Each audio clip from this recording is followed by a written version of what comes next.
Good morning, everybody. The time is 10 a.m. This meeting of the Judiciary Committee has commenced, and we will go into recess to caucus. Thank you.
Good afternoon.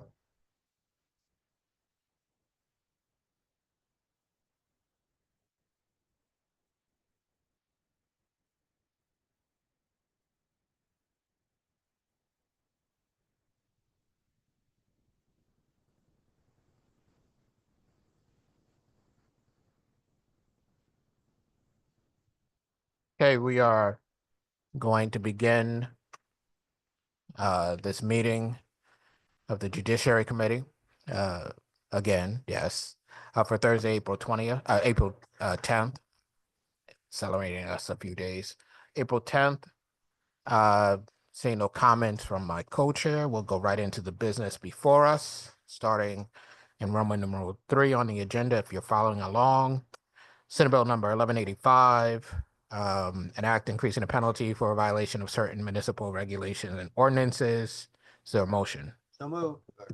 Moved by Senator Kissel, seconded by Representative Fishbein. Is there discussion? Representative Staffstrom. Thank you, Mr. Chair. Mr. Chair, the underlying intent of this bill, I believe, is to adjust the maximum fine for which a municipality can impose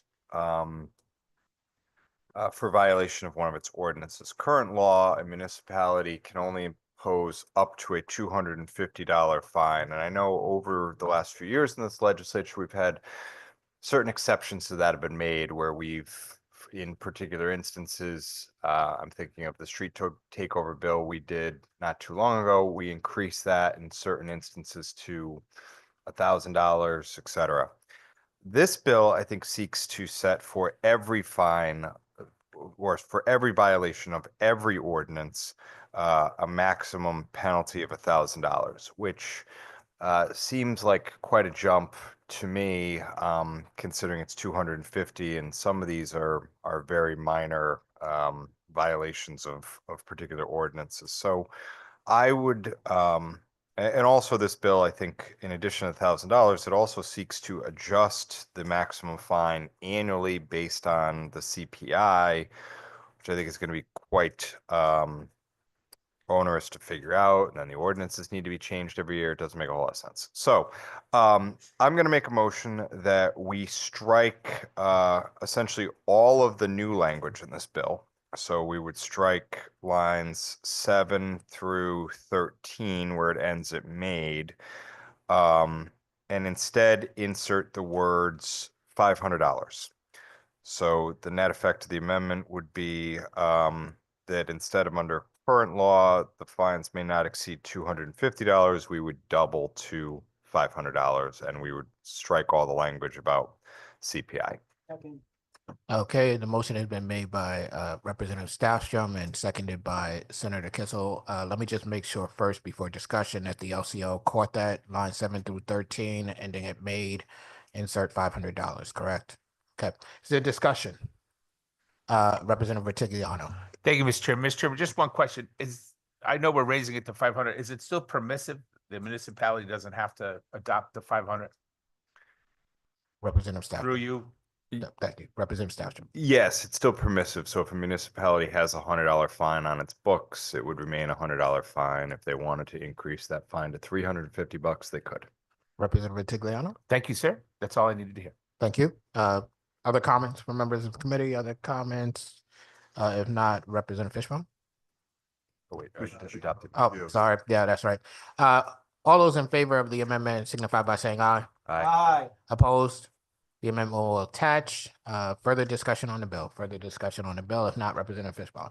Thank you, Mr. Chairman. Mr. Chairman, I make a motion that we create a consent calendar and that we move item number 1, SB 1185, an act increasing the penalties for the violation of certain municipal regulations and ordinances to the consent calendar.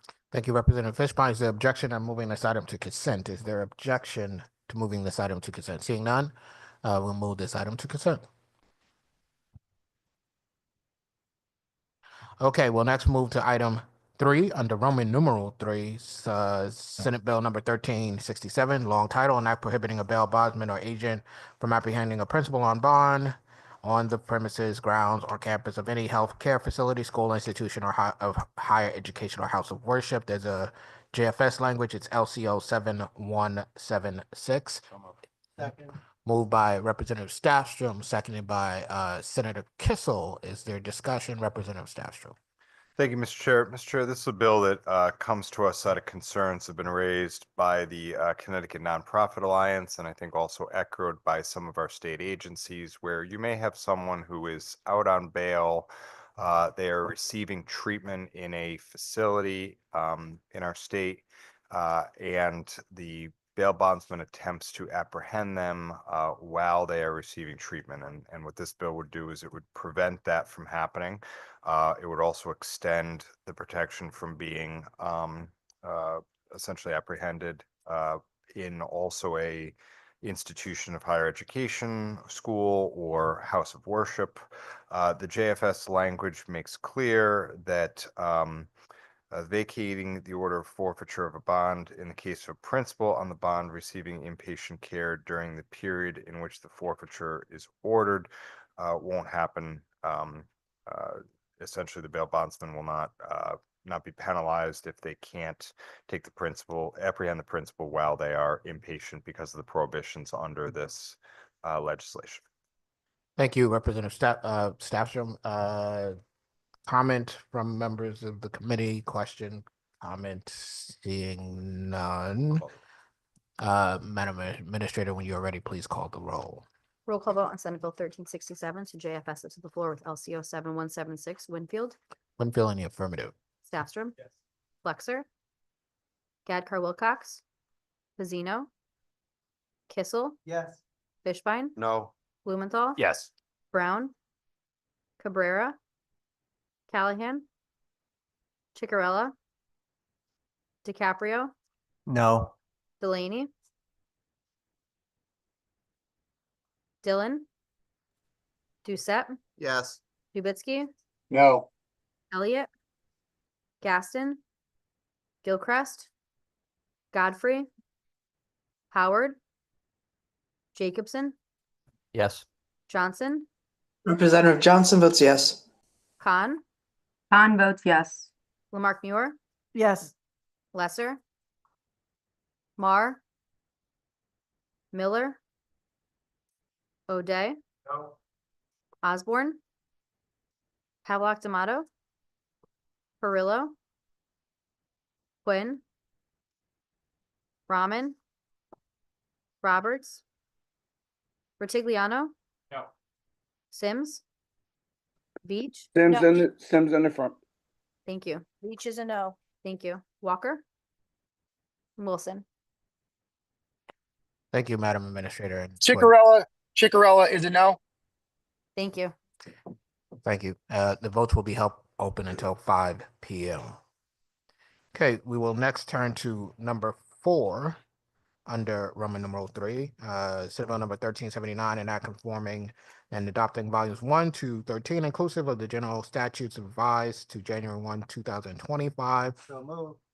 Second. Just to be clear, it's a JFS, LCO 6951, moved by Senator Kissel, seconded by Representative Fishbein. This just conforms and adopts the general statutes. There's a technical change in it, in the JFS language. Is it comment or question? Comment or question? Seeing none, Representative Fishbein. Thank you, Mr. Chairman. Mr. Chairman, I make a motion that we move item number 4, SB 1379, and act confirming and adopting volumes 1 to 13, inclusive of the general statutes revised to January 1, 2025, to the consent calendar. Thank you, Representative. Is there objection to placing this item on our consent calendar? Is there objection to placing this item on the consent calendar? Seeing none, this item will be placed on the consent calendar. Number 5, Senate Bill number 1387, an act concerning prescribed duties of the Executive Director of the Criminal Justice Information System Governing Board and the Information Technology System maintained by said board. There's JFS language, LCO 7171. Is there a motion? So move. Moved by Senator Kissel, seconded by Representative Stafford. Is there discussion? Representative Stafford? Sure, Representative Stafford. Yeah, thank you, Mr. Chair. So this bill comes to us from the CJIS Governing Board, and the intent is to specify the duties of that board and clarify certain information system sharing data, and the JFS language strikes several provisions of the underlying bill that I think were not sort of fully ready for this year, and preserves just certain sections related to the authorization and duties of the executive director. Thank you. Representative Fishbane. Thank you, Mr. Chairman. Mr. Chairman, I do appreciate that work has been done since the public hearing to make this language better. Unfortunately, I don't think it goes far enough, and I intend to vote against. Thank you, Mr. Chairman. Thank you, Representative. Further comment or question from members of the committee? Further comment or question? Seeing none, Madam Administrator, when you are ready, please call the roll. Roll call vote on Senate Bill 1387. The JFS is to the floor with LCO 7171 Winfield, Winfield in the affirmative. Staffstrom. Yes. Flexer. Gadkar Wilcox. Pazino. Kissel. Fishbein. Blumenthal. Yes. Brown. Cabrera. Callahan. Chicarella. Chicarella votes no. DiCaprio. No. Delaney. Delaney votes yes. Dillon. Doucette. Yes. Dubitsky. No. Elliott. Gaston. Gilchrist. Godfrey. Howard. Jacobson. Yes. Johnson. Representative Johnson votes yes. Khan. Khan votes yes. Lamarck Muir. Yes. Lesser. Marr. Miller. O'Day. Osborne. Havelock D'Amato. Perillo. Quinn. Brahman. Roberts. Yes. Retigliano. Sims. Sims in the affirmative. Beach. No. Walker. Wilson. Thank you. Next, we'll move to item number 6, Senate Bill number 1446, an act concerning roaming dogs. Is there a motion? Moved by Senator Kissel, seconded by Representative Staffstrom. This bill attempts to deal with an issue brought to us by one of our members by enhancing the fines for unlawfully allowing one's dog to roam at large. Is there discussion? Representative Fishbane. Thank you, Mr. Chairman. Mr. Chairman, I would like to see additional things in here. I think this is an issue in some communities. You know, dogs, we love our dog, but dogs have a mind of their own. And when you reach a dog on the street and you don't know what that dog is thinking, sometimes it becomes troublesome. So I'm going to move the item to the consent calendar at this moment, but I just wanted that known for the record. So, Mr. Chairman, I move that item number 6, SB 1446, an act concerning roaming dogs, be moved to that consent calendar. Thank you, Representative Fishbane. Is there objection to moving this item to the consent calendar? Is there objection? Seeing none, this item will be placed on consent.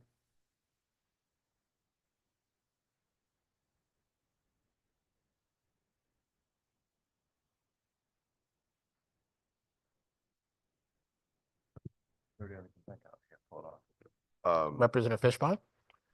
Mr. Chairman, I make a motion, we remove it from the consent calendar. See, all morning long, I've had problems with my laptop. See, I got this blue screen, advanced options. I'm trying to get the thing going. So evidently I got set language that I've been asking for all morning. I didn't know that I got it. So It's okay, Representative. Happens to the best of us. If there's not objection, and I don't see any, we'll remove this item and resume the discussion on Senate Bill number 1446. Representative Fishbane. thank you, Mr. Chairman. Mr. Chairman, I make a motion that we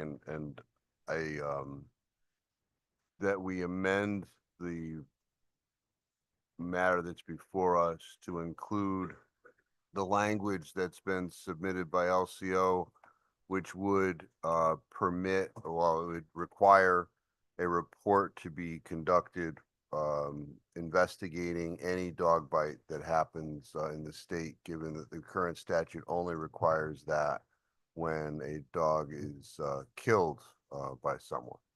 I don't know if that's an appropriate motion, given that I don't have the language before me.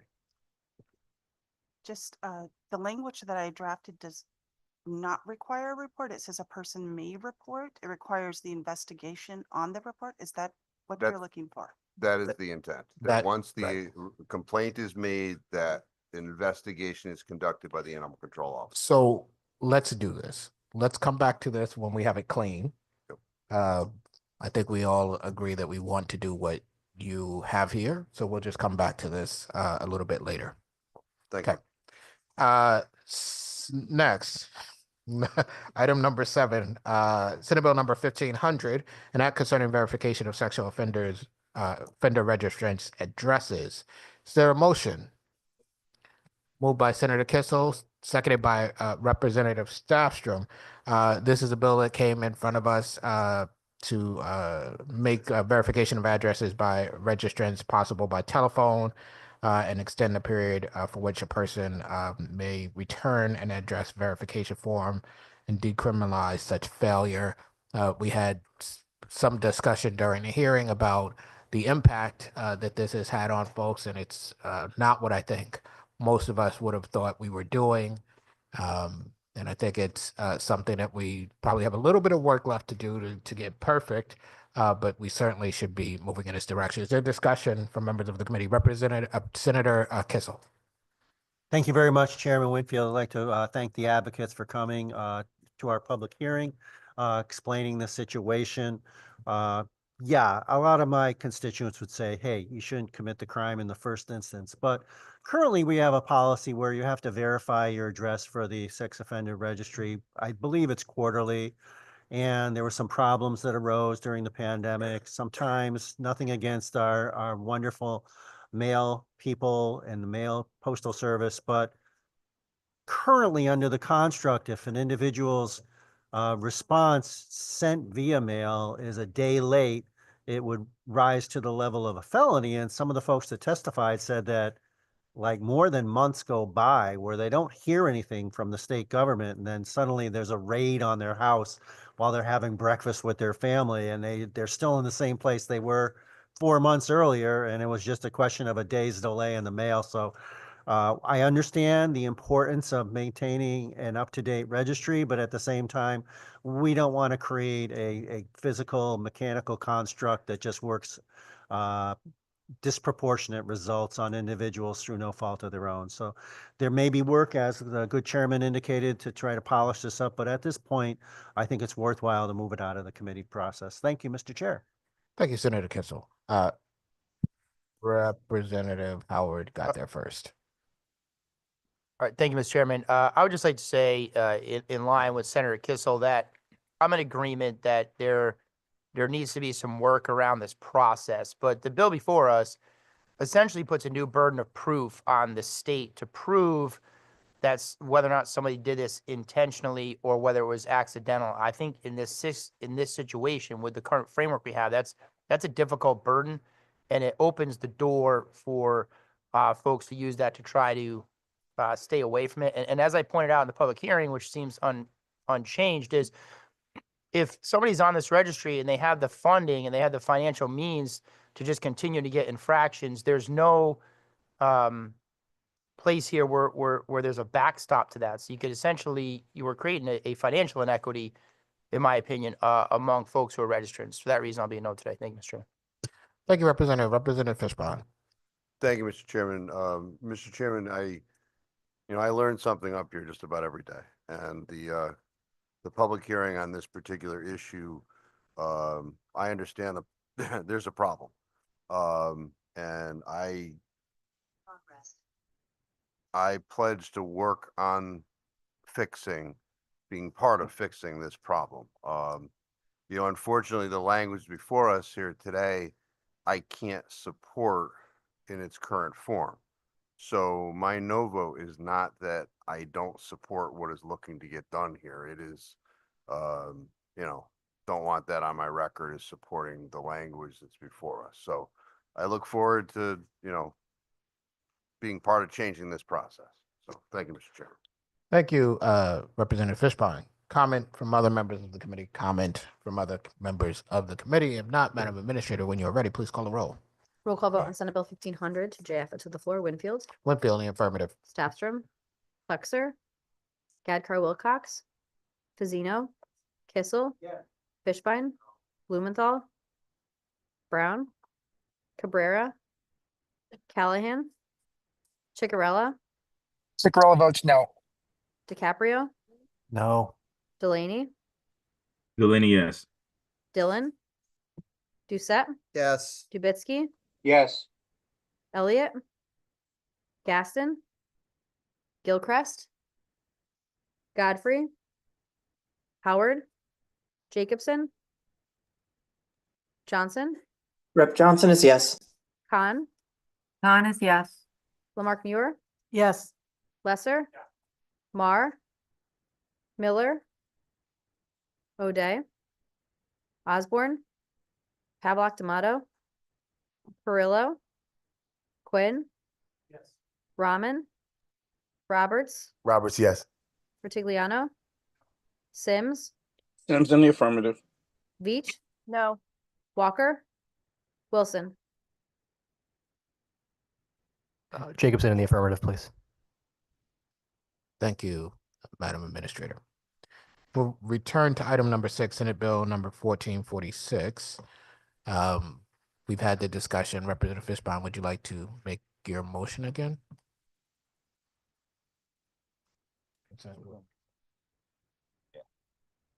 Mr. Chairman, I make a motion that we, it's number 6, that we,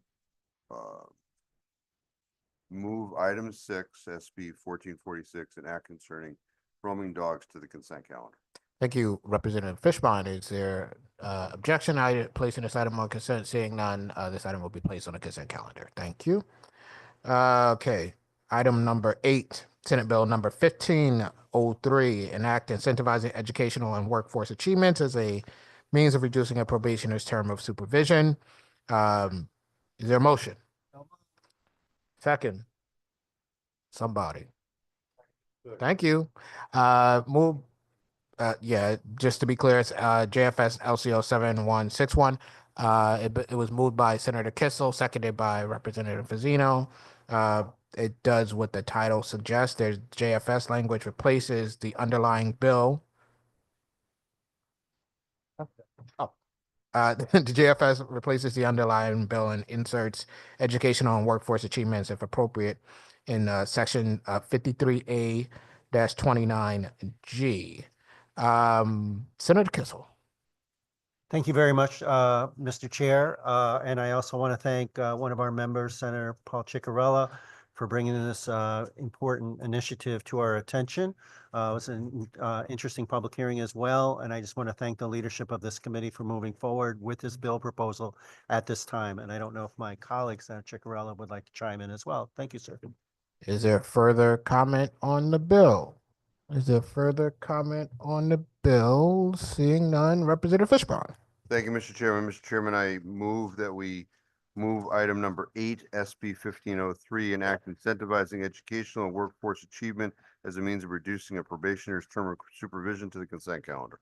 Thank you, Representative Fishbein. Is there objection to placing this item on consent? Is there objection to placing this item on consent? Seeing none, this item will be placed on consent. We are number 9, Senate Bill number 1542, an act raising the age of arrest of a child and the use of handcuffs on young children. Is there a motion? So moved. Moved by Senator Kissel, seconded by Representative Staffstrom. The underlying bill raises the age for arrest of children in certain circumstances from 10 to 12 years. What the JFS language, which is LCO 7168, does is it strikes the section 1 and section 2, and it leaves the portion of the bill that deals with handcuffing. So discussion, Representative Fishbein. Thank you, Mr. Chairman. I appreciate where the bill exists presently. However, I do note that there are procedural problems with the language before us. Being able to ascertain who is 14 and who isn't and all that stuff. I intend to vote no today, but I thank the good work on the bill as it originated. So thank you, Mr. Chairman. Thank you, Representative, and happy to have you as part of the conversation. Representative Howard. Thank you, Mr. Chairman. I echo the statements of Representative Fishbein. I appreciate the continual work on this. And I will say this about the S language. I think he's right. You know, we need to drill down on some sort of knowingly word or something in there because, you know, when a police officer gets to a schoolyard fight, they may not know who's 14 and who isn't. But I do think as a matter of practice, handcuffing juveniles under 14 simply because they're being detained, even if they're cooperative and whatnot, does have some psychological effects. And I think law enforcement around the state has already probably taken that into account. I think I have enough of a commitment from the proponents of this legislation that issue can be worked out. So I'm actually inclined to support it today. And we can work on those technical issues. I have full faith that that'll work out. Thank you, Mr. Chairman. Thank you, Representative. Further comment from members of the committee. Further comment from Representative O'Day. Thank you, Mr. Chair. This zip ties are not included in this, as I read it. Is that fair to say? In other words, officer could utilize zip ties the same way he could in the past as if this were to pass through you.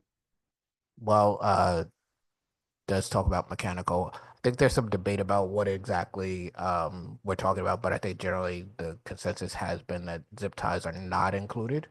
But there is work to do on the bill. Thank you. Thank you, Mr. Chair. Thank you. Further comment from members of the committee. I want to thank Representative Howard, Representative Roberts, and the other members who put some work into this bill for helping us to get to this point. There is no further comment. Madam Administrator, when you're ready, please call the roll. Roll call vote on Senate Bill 1542 to JFS it to the floor with LCO 7168. Winfield, Winfield in the affirmative. Staffstrom, Flexer, Gadkar Wilcox, Fazino, Kissel, Fishbein, Blumenthal, Brown, Cabrera, Callahan, Chickarella, Senator Chickarella votes yes. DiCaprio, Caprio, yes. Delaney, Delaney votes yes. Dillon, Doucette, Dubitsky, No. Elliott, Gaston, Gilchrist, Godfrey, Yes. Howard, Jacobson, Yes. Johnson, Johnson is yes. Khan, Lamarck Muir, Yes. Lesser, Marr, Miller, O'Day, Osborne, Havelock Tomato, Barillo, Quinn, Rahman, Roberts, Representative Roberts votes yes. Retigliano, Sims, Sims in the affirmative. Beach, no, Walker, Wilson, Thank you, Madam Administrator. We'll now turn to item number 13, House Bill number 6970, an act concerning adoption of amendments to the Uniform Commercial Code. Is there a motion? So move. Moved by Senator Kissel and seconded by Representative Staffstrom. Representative Staffstrom. Thank you, Mr. Chair. Mr. Chair, this is a bill that comes to us from the hard work of the Connecticut Bar Association and the Uniform Law Commission. The attempt is to update and modernize the Uniform Commercial Code. Since we've got until tomorrow at 5 o'clock, what I'm going to do is I'm going to start to read through line by line this 161-page bill. No, I'm not going to do that. Instead, what I'm going to do is I'm going to make a motion to amend the bill. I believe the amendment has been distributed to members ahead of time, but the amendment, thankfully, is a lot shorter than the bill. So let me read the amendment for the record. In line 63, insert a comma after biometrics. In line 697, insert A before record.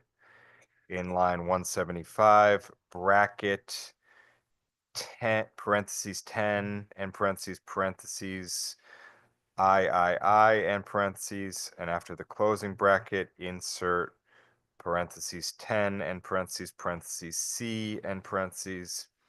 And in line 1079, strike bracket 9 end bracket, bracket, III, end bracket, and insert parentheses 10, and parentheses, parentheses, capital C, and parentheses in lieu thereof. So moved.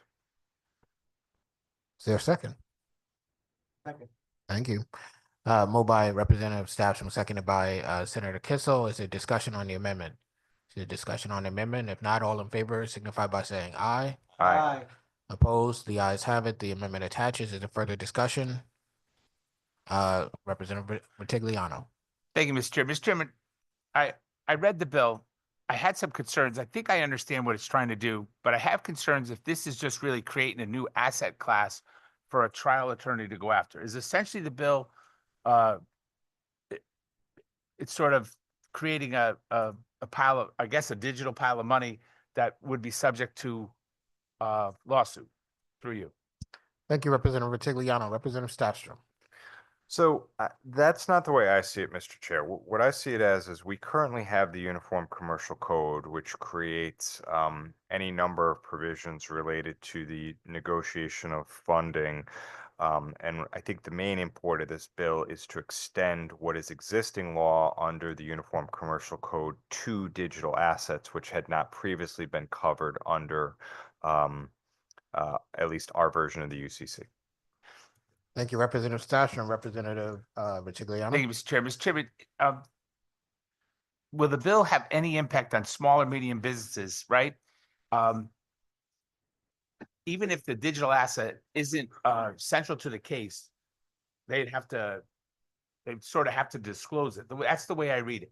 Now, listen, I concede I'm not an attorney, and I try to read everything through the lens of whether or not we're making it more expensive for people to do business in the state of Connecticut. Thank you, Representative Vitigliano. Representative Stasham.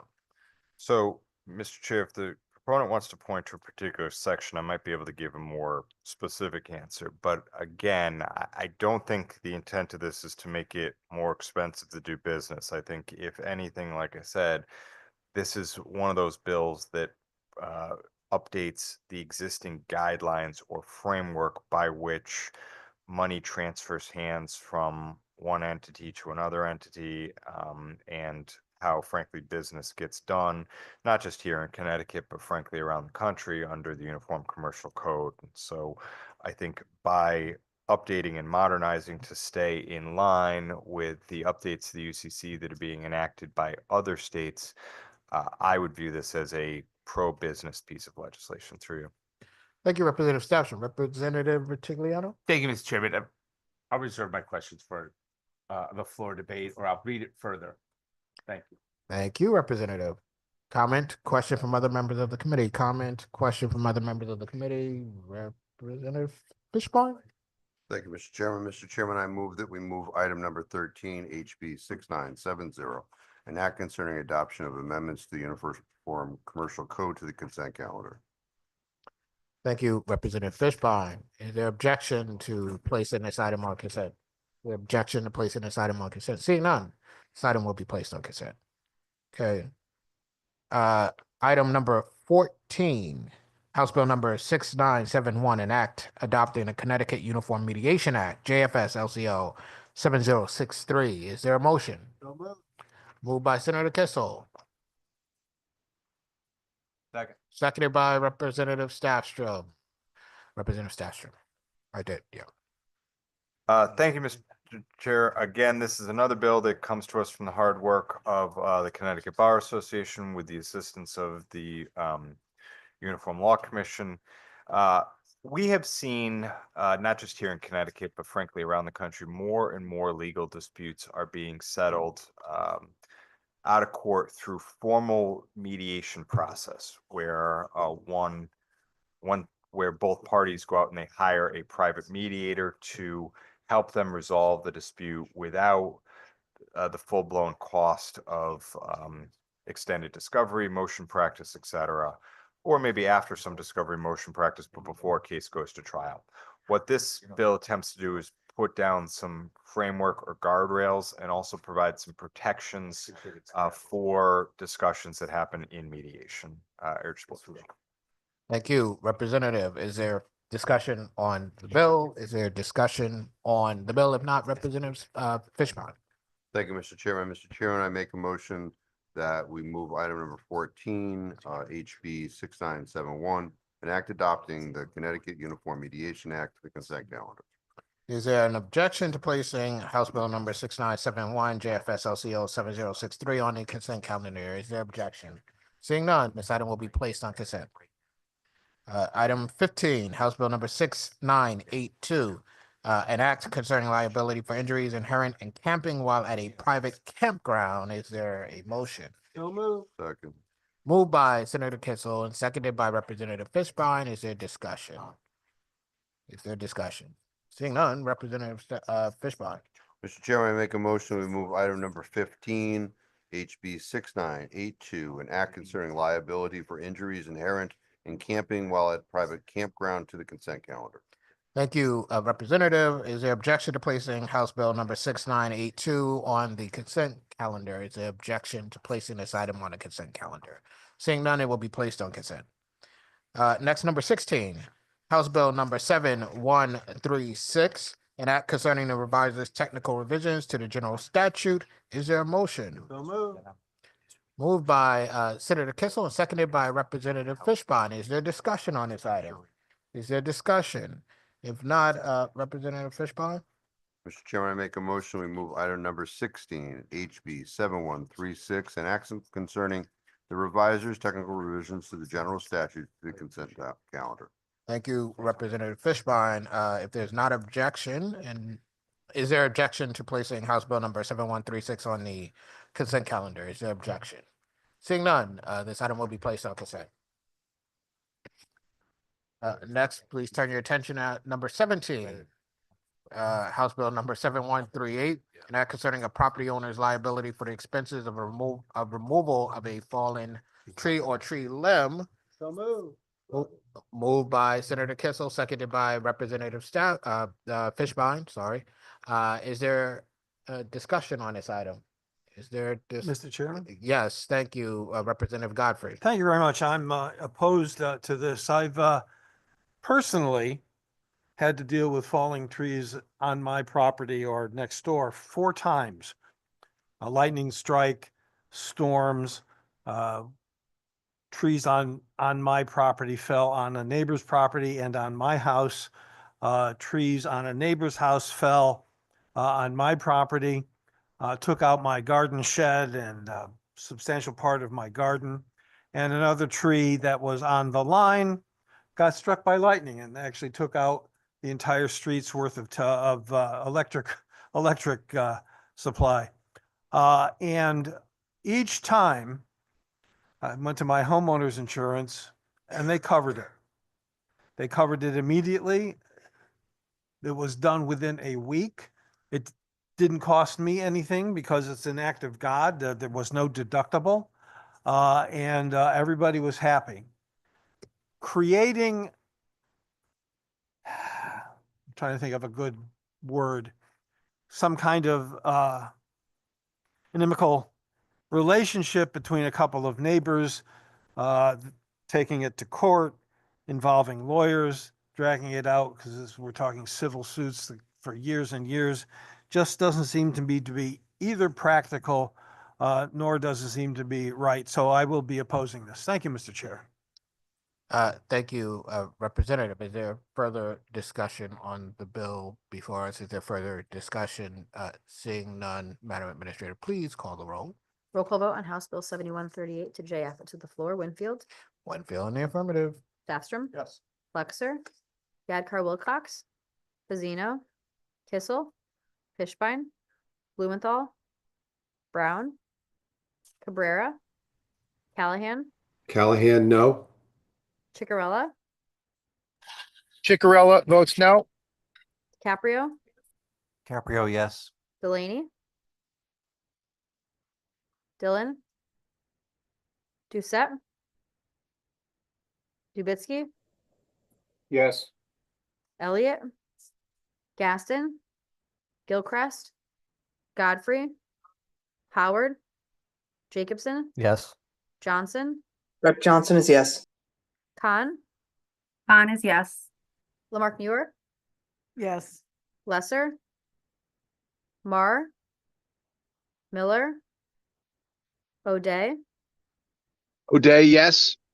Osborne, Havelock D'Amato, Perillo, Quinn, Brahman, Roberts, Retigliano, Sims, Sims in the affirmative.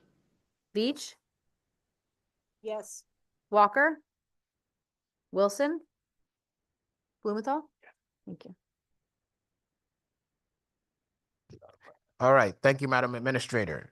Next is item number 18. House Bill number 7141, an act concerning compensation paid to injured employees and the family members of a deceased employee under the Workers' Compensation Act. Oh, wait.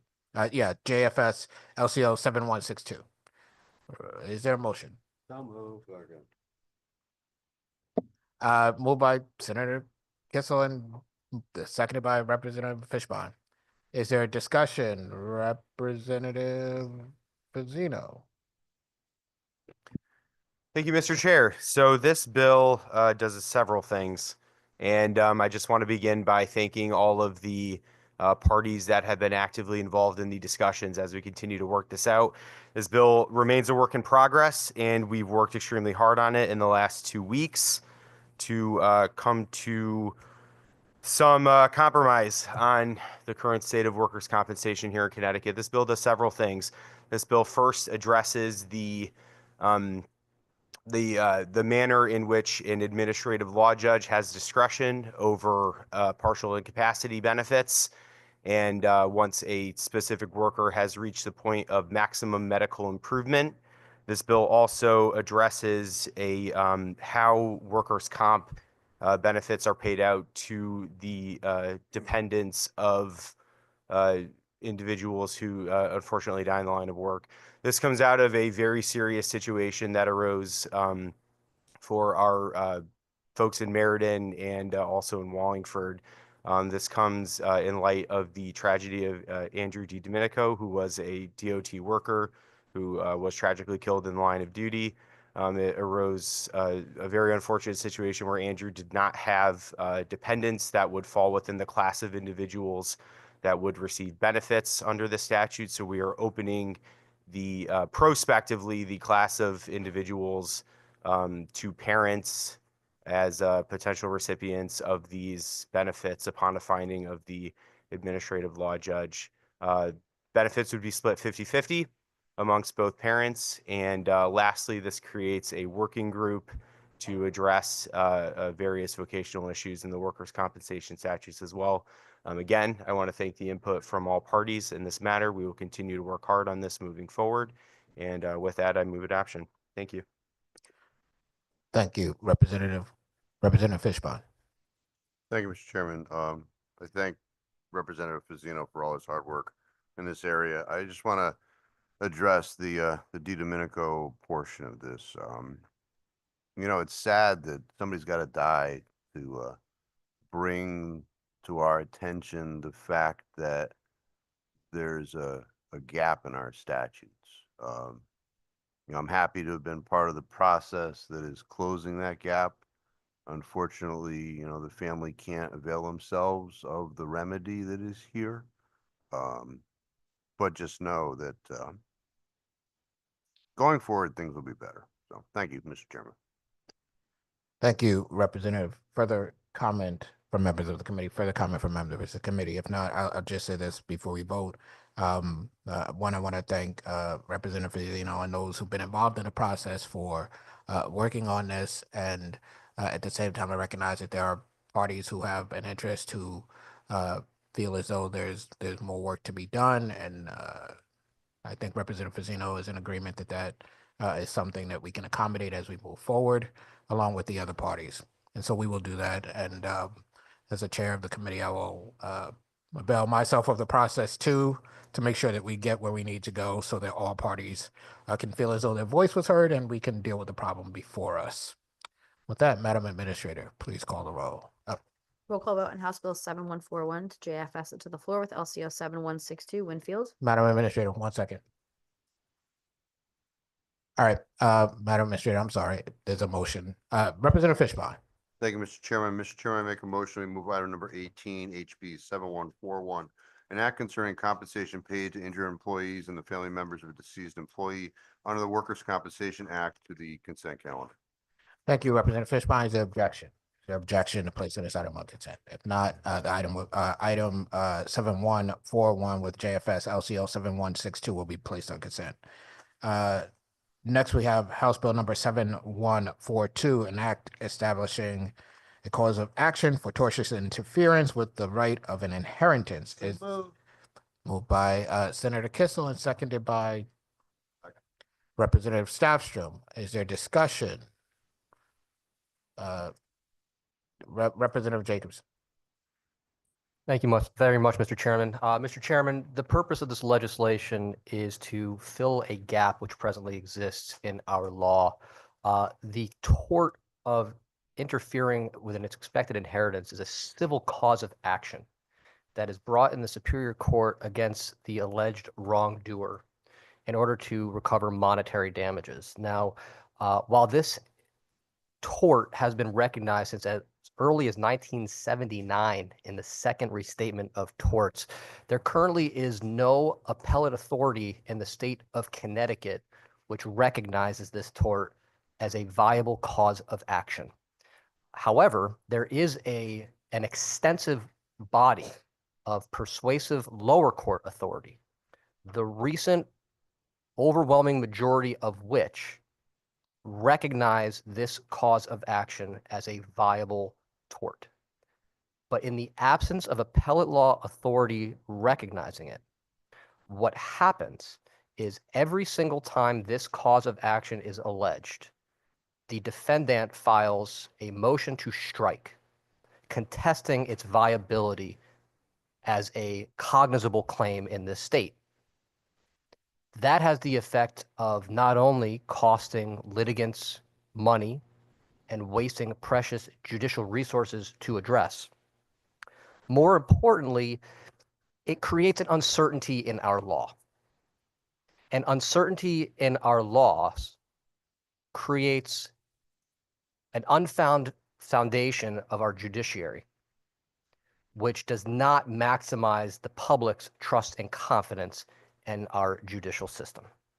So inasmuch as the appellate authority in the state had not yet had the opportunity to rule on whether or not this cause of action should be viable, I do believe it's entirely appropriate for this body to step in and affirm what the overwhelming majority of trial court decisions in the state have already found, what our sister states have found, as well as both the second and third restatement of torts recognize, which is that if you are a victim of wrongdoing, in the context of your expected inheritance, you should have the ability to seek legal recourse against your wrongdoer. I will note that the Connecticut Trials Lawyers Association supports this endeavor because from a fundamental purpose, the right to pursue justice through the legal system is a cornerstone of our democracy. Their words as part of the legislative record here. So this claim is separate and distinct from the relief one can obtain in a probate court where an undue influence claim can be asserted. There are significant distinctions between the two, the burdens of proof and the remedies that can be obtained. But ultimately, the undue influence claim is one of testator's intent, the person drafting the will, and whether or not that instrument is valid, as opposed to a claim of tortious interference, which is whether or not an accused wrongdoer should be held to justice. And with all this done in the context of uncertainty in the law, I think it's appropriate to step in. I'm fully in support of this legislation, and I urge my colleagues on this committee to do the same. Thank you, Mr. Chairman. Thank you, Representative Jacobson. Representative Fishbane. Thank you, Mr. Chairman. We have decided as a state to recognize and to support the right of individuals to create a will and to perhaps change that will.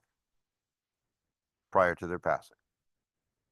We have decided as a state not to recognize an expectation of inheritance as having any property value. We run into this all the time in family law. And I doubt that the family bar has opined on this legislation. I don't see anything to that effect. And the problem is, you know, should you start to open this door to being able to litigate around expectations which are changeable prior to the person passing, is it would become a divisible asset. And that's not how we look at this in Connecticut. We've said that expectations are merely expectations. They are not divisible. In order to prove a tortious act, you have to prove duty, breach, causation, and damages. And if the expectation is merely that and could go away the very next day, there are no damages. So litigating over something that may not happen, may not impact you financially, is not recognized. In the probate context, you have the ability, after the person passes, to say, this is what is left, and how it got to that was through undue influence, or coercion, those kinds of things. You are allowed to do that. But pre-passing, to recognize this legal action, I think by public policy, we've already addressed that. So I look forward to discussions as we move further into session, and you know, perhaps if the various portions of the bar look at this, but at this point, I can't support what's before us. So thank you, Mr. Chairman. Thank you, Representative Jacobson. Thank you, Mr. Chairman. Just very briefly, I think it's important to set a record on this because I actually litigated this very issue as to the element of intent and whether or not it is the element of expectation, whether it is a subjective or objective expectation.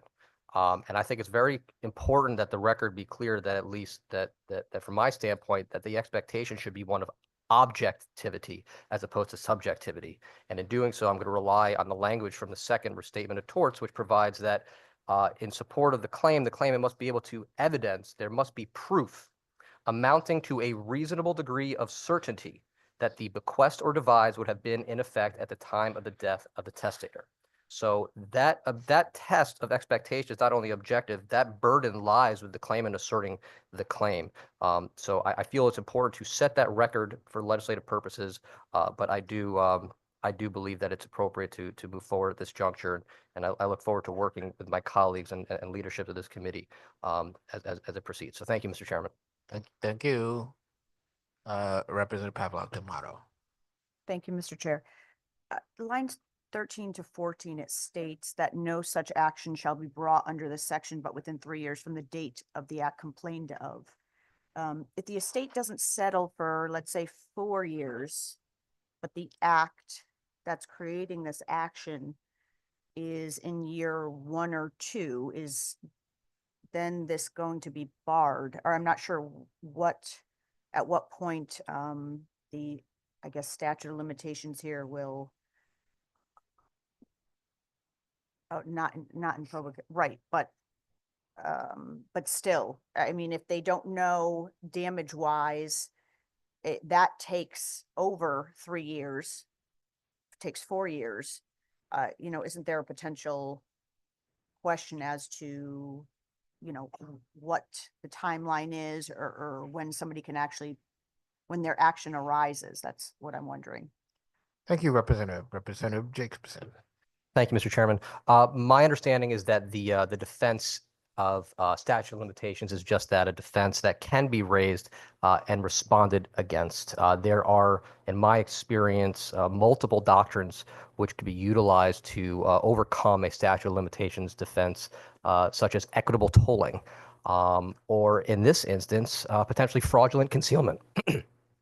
So to the extent that there is an issue relative to the settling of the estate, This cause of action would actually have no bearing on that analysis because the entire point of this civil action is to obtain relief from the aggrieved party directed towards their alleged accuser, whereas the estate's focus is primarily to resolve the issues and the state of mind of the testator.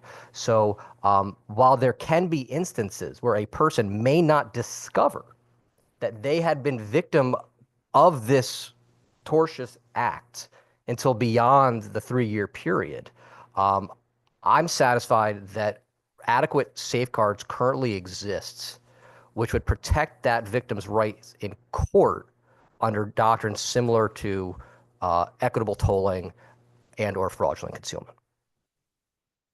Thank you, Representative.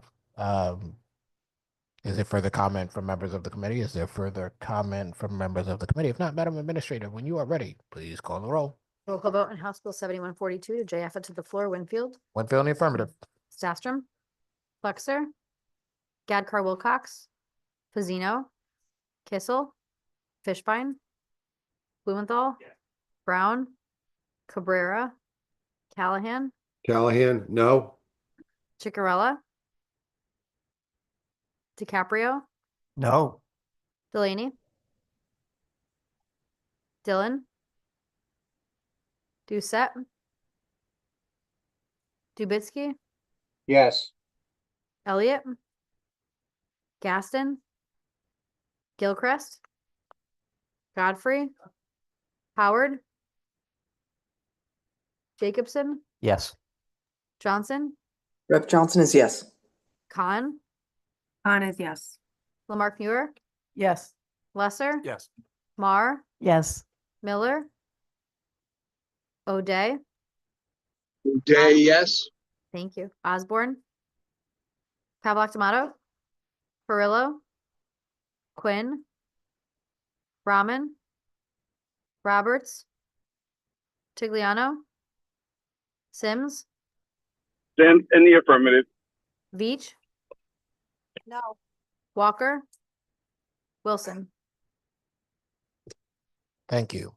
We'll turn to item number 20, House Bill number 7210, and that concerning halfway houses. There's a JFS, it's LCO 7000.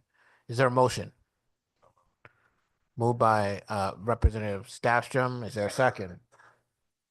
Seconded by Representative Roberts. Is there discussion? Representative Stastrom. Thank you, Mr. Chair. Mr. Chair, this, the LCO language here strikes the underlying bill and only leaves the requirement that residential facilities under contract with DOC, the Board of Pardons and Paroles, or DEMIS have included in the contract that no person residing in such facility may be discharged due to the closure of such facility unless such person is moved to a residential facility deemed to be equivalent to the closing facility or remain open until all persons having been placed. The intent is that obviously if a halfway house or something like that closes, that folks are not sort of put out or put into inappropriate facilities. Thank you. Senator Kissel. Thank you very much, Chairman Winfield. I appreciate the intent of the legislation. I mean, obviously, if one of these facilities closes, just cutting these folks out into society without a reasonable place to reside wouldn't lead to good results. And obviously, if you're in a halfway house, the idea is to try to transition into a normal law-abiding societal situation. But my concern is that if we move forward with this kind of restriction, that I think it's going to dissuade and undermine landlords or property owners from wanting to get into agreements with the state and may ultimately undermine our ability to have any halfway houses or have a sufficient amount of halfway house residential units to be able to transition people out of the Department of Corrections or other similarly situated facilities and institutions. And so I think that while the goals are laudable and I understand, I'm not so sure this is the right way to go about doing it and may have an unintended consequence of actually undermining the goals of a halfway house. And that's why at this point, I'll be voting no. Thank you, Chairman Winfield. Thank you, Senator Kissel.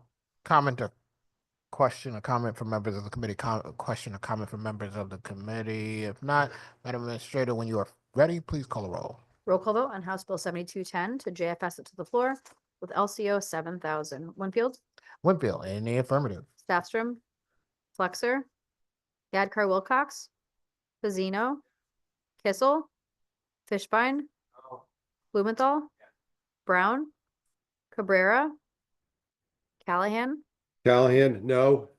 Chicarella. Chicarella votes no. Thank you. DiCaprio, Delaney, Dillon, Doucette, Yes. Dubitsky, No.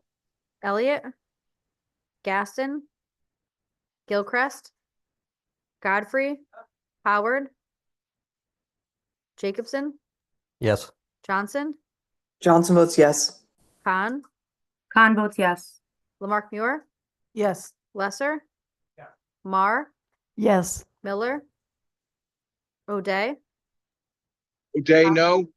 thank you, Osborne, yes, Havelock Tomato, Perillo, Quinn, Rahman, Roberts, Retigliano, Sims, We're in the affirmative. Veach, No. Walker, Wilson. Thank you. Next is item 21, House Bill number 7220, an act concerning the cost to obtain transcripts for proceedings conducted before public agencies. Is there a motion? Second. Moved by Representative Fishbein, seconded by Senator Kissel. Is there discussion? Seeing none, Representative Fishbein. Mr. Chairman, I make a motion to remove item number 21, HB 7220, an act concerning the cost to obtain transcripts for proceedings conducted before public agencies to the consent calendar. Thank you, Representative Fishbein. Is there objection to moving House Bill number 7220 to the consent calendar? Is there objection? Seeing none, this item will be added to our consent calendar. Next, we'll turn to item number 22, House Bill number 7251, an act concerning the resolution of claims for wrongful incarceration by the Claims Commissioner. There is a JFS. It is LCO 7172. Is there a motion? So moved. Second. Moved by Senator Kissel. I think Representative Stafford got in under the wire. Representative Stafford. Thank you, Mr. Chair. Mr. Chair, as the members of this committee know, we twice this year took up various resolutions for awards of wrongful incarceration. I think as we realized going through that the first time, there may have been some hiccups or gaps in the statute as to how and when those awards come to our attention and what the process is for adjudication, et cetera. And so the intent of the bill behind us is to clean that up, to encourage and allow the state to settle out claims before they actually get to full hearing. And then if those claims are under a certain dollar threshold, that they don't have to come to this body. The other important change in the JFS language is to make clear that oftentimes these wrongful incarceration awards, the claimant needs to prove either that they were the victim of malfeasance by the state or that they can show grounds consistent with innocence. And so while the Attorney General's office is normally the one representing the state, in the civil action, really the underlying evidence is held with the state's attorney's office. And so what this language, the JFS language does is makes clear there's an obligation on the state's attorney's office to participate and assist the Attorney General's office in resolution of these matters. I urge support for the bill. Thank you. Is there a question or comment on the bill? Is there a question or comment on the bill?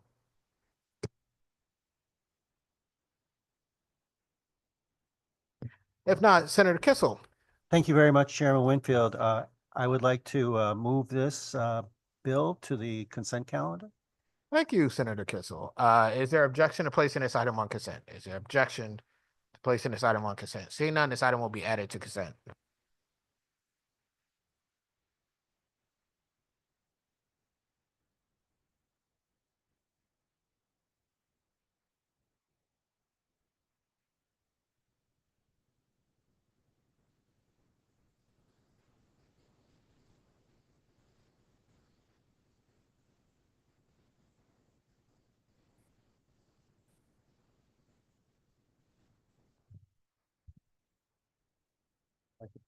Okay, we'll go to item number 24, House Bill number 7257, an act requiring a study of laws and procedures concerning criminal justice. Is there a motion? Moved by Senator Kissel, seconded by Rep. Fishbein. Always hard to know who you heard first. Is there discussion? Is there discussion? Representative Fishbein. Thank you, Mr. Chairman. Mr. Chairman, we had been discussing, or I had been mentioning with regard to the roaming dog bill, previously a desire to have investigations, whenever there is a dog bite. And my understanding is that LCO is in possession of language. I don't know if we have some sort of identifying some sort of moniker for that language, but I moved that language as JFS language to HB 7257. So moved. Thank you, Representative Fishbein. Is there a second? Seconded by Representative Howard. Is there discussion on the amendment before the committee? Is there discussion? If not, all in favor signify by saying aye. Aye. Opposed? The ayes have it. The language will attach to the bill. Is there further discussion on the bill as amended? Is there further discussion on the bill as amended? Representative Staffstrom. Thank you, Mr. Chair. Mr. Chair, I'd like to make a motion that we add House Bill number 7257, an act requiring a study of the laws and procedures concerning criminal justice, to the consent calendar. Thank you, Representative Staffstrom. Seconded by Representative Howard. Is there objection to adding this item, House Bill number 7257 as amended, to the consent calendar? Is there objection? If not, the item will be added to our consent calendar.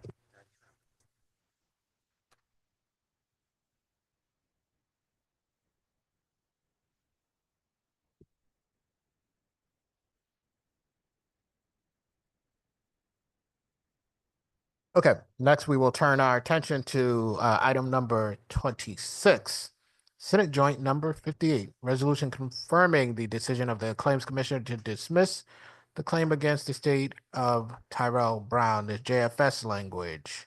And that JFS language is a consolidating language which consolidates all the claims for dismissal. Moved by Senator Kissel, seconded by Representative Fishbein. Is there discussion? And by the way, the JFS language is LCO 7146. Is there discussion? Representative Fishbein. I just want to take a moment to thank our interns, Andrew and Leba, who did a great job, as far as I'm concerned, in summarizing all of these claims. Also to Representative Jacobson, we had a great session a couple weeks ago to go through every one of these claims in conjunction with the public hearing testimony, and really drill down on, what is sovereign immunity, what are proper claims, where are we going with these things? It's an important function. We essentially, the legislature, but guided by this body, sit as the appellate court for the actions of the Claims Commissioner.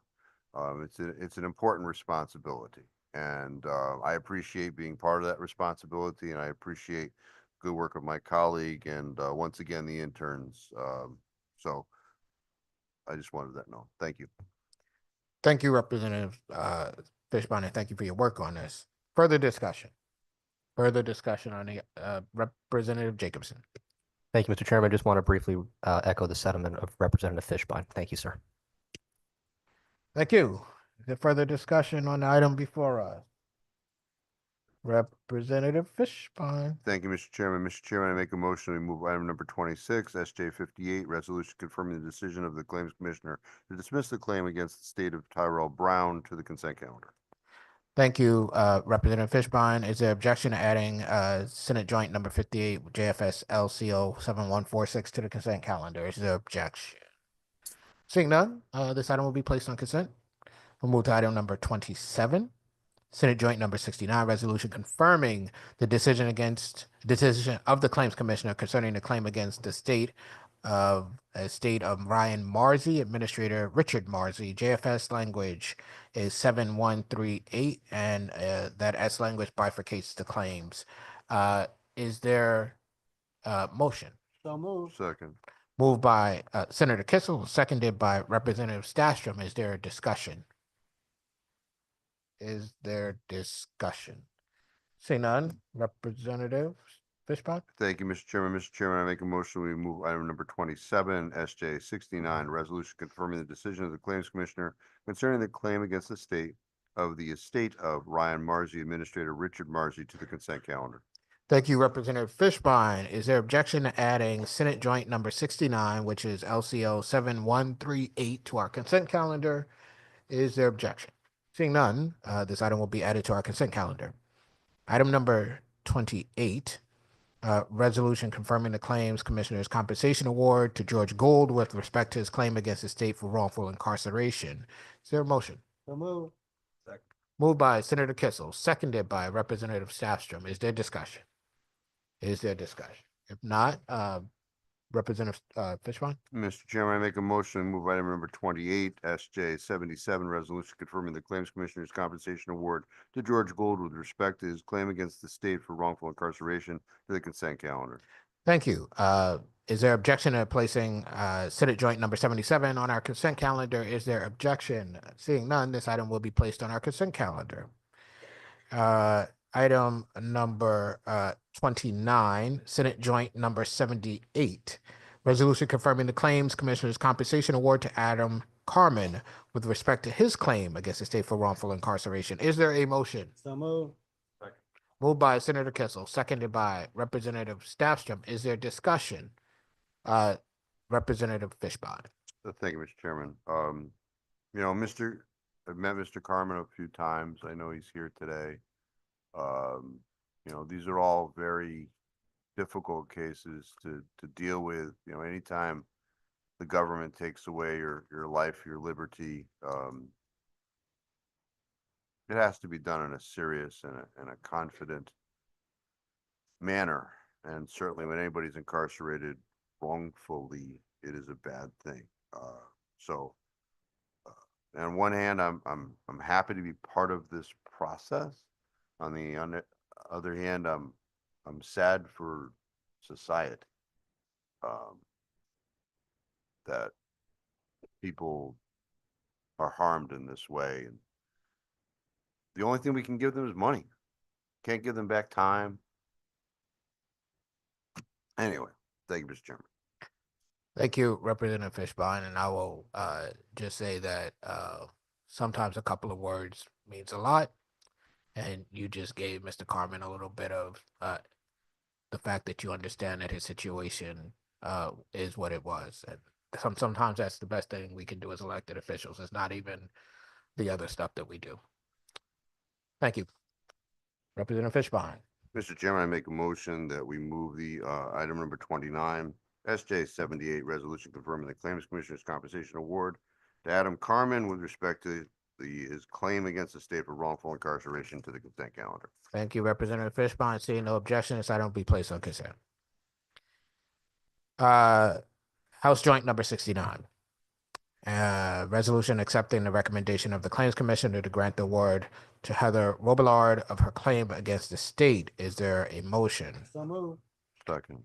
Moved by Senator Kissel, seconded by Representative Fishbein. Discussion. Is there discussion? If not, Representative Fishbone. Mr. Chairman, I make a motion that we move item number 30, HJ 69, resolution accepting the recommendation of the Claims Commissioner to grant an award to Heather Robillard on her claim against the state to the consent calendar. Thank you, Representative Fishbone. Is there objection to placing House Joint Number 69 on the consent calendar? Is there objection? Seeing none, this item will be placed on consent.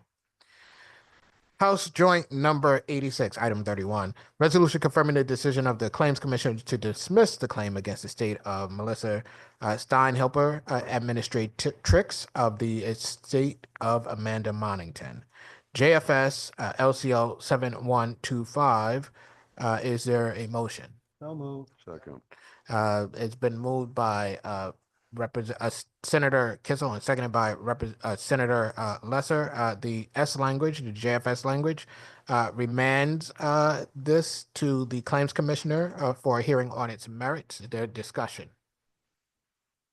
Is there discussion? If not, Representative Fishbone. Thank you, Mr. Chairman. Mr. Chairman, I make a motion we move item number 31, HJ 86, resolution confirming the decision of the Claims Commissioner to dismiss the claim against the state of Melissa Steinhelper, administratrix of the estate of Amanda Monington, to the consent calendar. Thank you, Representative Fishbone. Is there objection to adding House Joint Number 86 LCO 7125 to our consent calendar? Is there objection? Seeing none, this will be added to our consent calendar. Item 32, House Joint Number 87, resolution confirming the decision of the Claims Commissioner to dismiss the claim against the state of Dwight Otis, JFS LCO 7126. Is there a motion? Moved by Senator Lesser, seconded by Senator Kissel. Is there discussion? Well, first, let me just say the yes language remands this item to the Claims Commissioner for merit on the hearing on the merit. Sometimes, you get turned around. Is there discussion? Is there discussion? Seeing none, Representative Fishbone. Thank you, Mr. Chairman. Mr. Chairman, I make the motion we move item number 32, HJ 87, resolution confirming the decision of the Claims Commissioner to dismiss the claim against the state of Dwight Otis to the consent calendar. Thank you. Is there objection to placing this item on consent? Is there objection to placing this item on consent? If not, House Joint Number 87 LCO 7126 will be placed on the consent calendar. Next, we'll turn to item 33, House Joint Number 88, resolution granting the Claims Commissioner an extension of time to dispose of the claim against the state of Ezra Benjamin. There's JFS language. It is LCO 7071. Is there a motion? So moved. Moved by Senator Kissel, and I missed who it was. Was it Fazzino? Yep. Seconded by Representative Fazzino. And the S language consolidates all claims extensions. Is there discussion? Is there discussion? If not, Representative Fishbone. Thank you, Mr. Chairman. Mr. Chairman, I make a motion we move item number 33, HJ 88, resolution granting the Claims Commissioner an extension of time to dispose of the claim of the estate of Ezra Benjamin to the consent calendar. Thank you, Representative Fishbone. Is there objection to moving this item, House Joint Number 88, LCO 7071, to our consent calendar? Is there objection? Seeing none, this item will be placed on consent. Item number 34, House Joint Number 89, resolution confirming the decision of the Claims Commissioner to deny the claim against the state of Cipriani Benedetto, JFS LCO 7072. Is there a motion? So moved. Moved by Senator Kissel, seconded by Representative Fazzino. Is there discussion? The JFS language consolidates all the claim denials. Is there discussion? Is there discussion? Seeing none, Representative Fishbone. Thank you, Mr. Chairman. Mr. Chairman, I make a motion to move item number 34, HJ 89, resolution confirming the decision of the Claims Commissioner to deny the claim against the state of Cipriani Benedetto to the consent calendar. Thank you, Representative. Is there objection to placing House Joint Number 89 LCO 7072 on our consent calendar? Is there objection? Seeing none, this item will be placed on a consent calendar. Item 35, House Joint Number 90. Resolution confirming the Claims Commissioner's compensation award to Andre Dawson with respect to his claim against the state for wrongful incarceration. Is there a motion? So moved. Moved by Senator Kissel, seconded by Representative Fazzino. Is there discussion? Is there discussion? Seeing none, Representative Fishbone. Mr. Chairman, I make a motion to move item number 35, HJ 90, resolution confirming the Claims Commissioner compensation award to Andre Dawson with respect to his claim against the state for wrongful incarceration to the consent calendar. Thank you, Representative Fishbond. Is there objection to placing House Joint 90 on the consent calendar? Is there objection? Seeing none, this item will be placed on consent. House Joint number 91, item 36. Resolution confirming the Claims Commissioner's compensation award to Edwin Glass with respect to his claim against the state for wrongful incarceration. Is there a motion? So move. Moved by Senator Kissel, seconded by Representative Vazino. Is there discussion? Is there discussion? Seeing none, Representative. Well, Oh, sorry, I'm a little too fast. Representative Fishbond. thank you, Mr. Chairman. I think you may have you may have realized by now that process is important to me. And, in reviewing the Glass file, I really don't think that Mr. Glass is eligible. If you do the actual calculation on this, the claim I think would have been like $7 million. But the ask was only 120,000. That says something in and of itself. The fact that, I don't think the taxpayers are being protected here with regard to this. Basically it was ineffective assistance of counsel. And that is not the intention of this statute. If your lawyer screws up, it's on your lawyer. It's not on the taxpayer. Unless, of course, your lawyer is being paid by the taxpayers. Different issue. But different claim. You litigate that.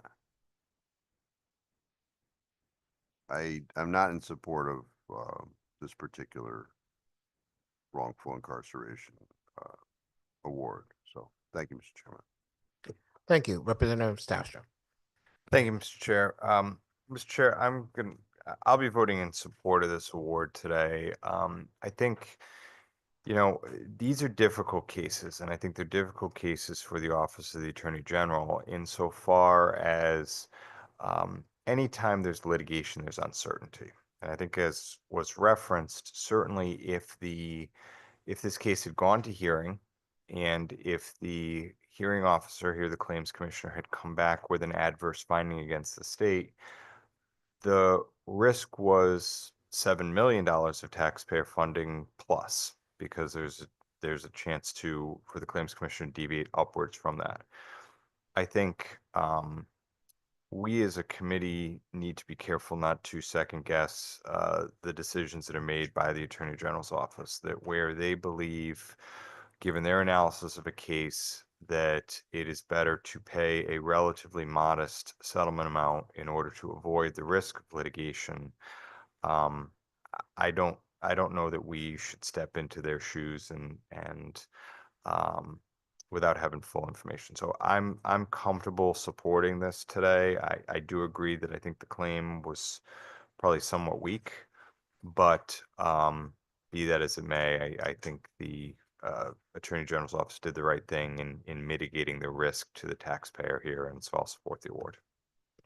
Thank you, Representative Stafford. Senator Kissel. Thank you very much, Chairman Winfield. Two good arguments, one from the esteemed ranking member and the other one from the esteemed House Chair. At this time this afternoon, I'm going to vote to get it out of committee, but I'm going to reserve the right to review it if it does come before me again in the Senate chamber to possibly vote no. Whether it's $125,000 of taxpayer money or $7 million, it's taxpayer money. And I certainly don't feel that we should be making awards if it's simply a matter of ineffective assistance of counsel. Nonetheless, I think Chairman Staffstrom raises an important point that whenever you negotiate a matter, there's always a chance that you're going to lose, and the downside is substantial. So I think it lives to fight another day, at least in my book, but certainly worth a second look down the road should it appear before us in the Senate. So for that matter, I will be voting yes. Thank you, Mr. Chair. Thank you.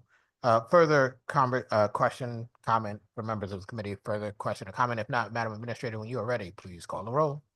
Roll call vote on House Joint Resolution 91 to JFA to the floor. Winfield, Winfield, in the affirmative. Dahlstrom. Yes. Flexer. Gadkar Wilcox. Yes. Fazino. Yes. Kissel. Yes. Fishbein. No. Blumenthal. Yes. Brown, Cabrera, Callahan, Callahan, no.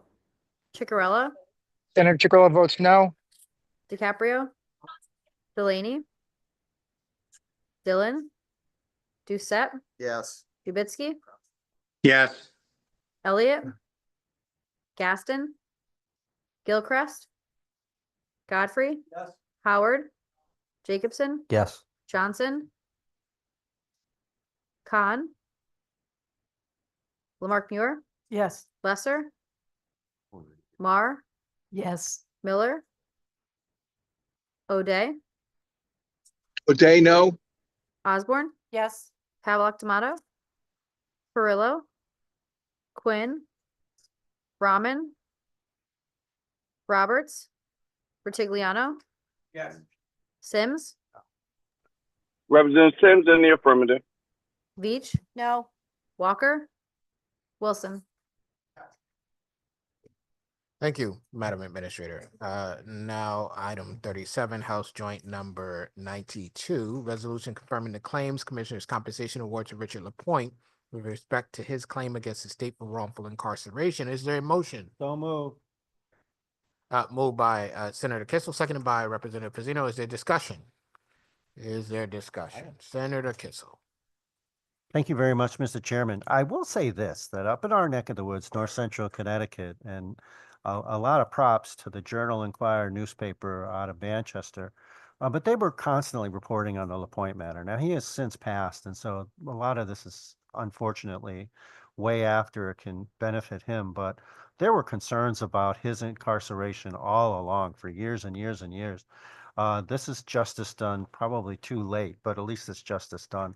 But yeah, a real tragedy in many respects, and so happy to support this award. Thank you, Mr. Chair. Thank you, Senator Kissel. Further discussion on the item before the committee. Further discussion, if not, Representative Fishbon. Thank you, Mr. Chairman. Mr. Chairman, I make a motion to move item number 37, HJ 92. Resolution confirming the Claims Commissioner's compensation award to Richard Lapointe with respect to his claim against the state for wrongful incarceration to the consent calendar. Thank you, Representative. House Joint Number 92. Is there objection to adding that item to the consent? Is there objection to adding that item to the consent calendar? If not, it will be added to the consent calendar.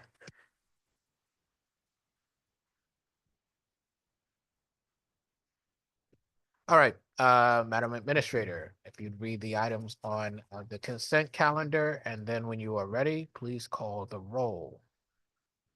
The consent calendar is consisting of Senate Bill 1185, JFS to the floor with Amendment A. Senate Bill 1379, JFS to the floor with LCO 6951. Senate Bill, wait 1 second.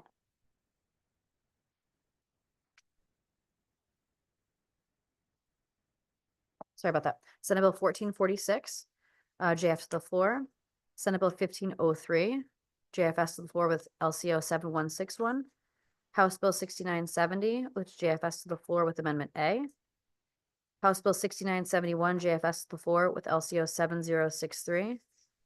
House Bill 6982, JF to the floor.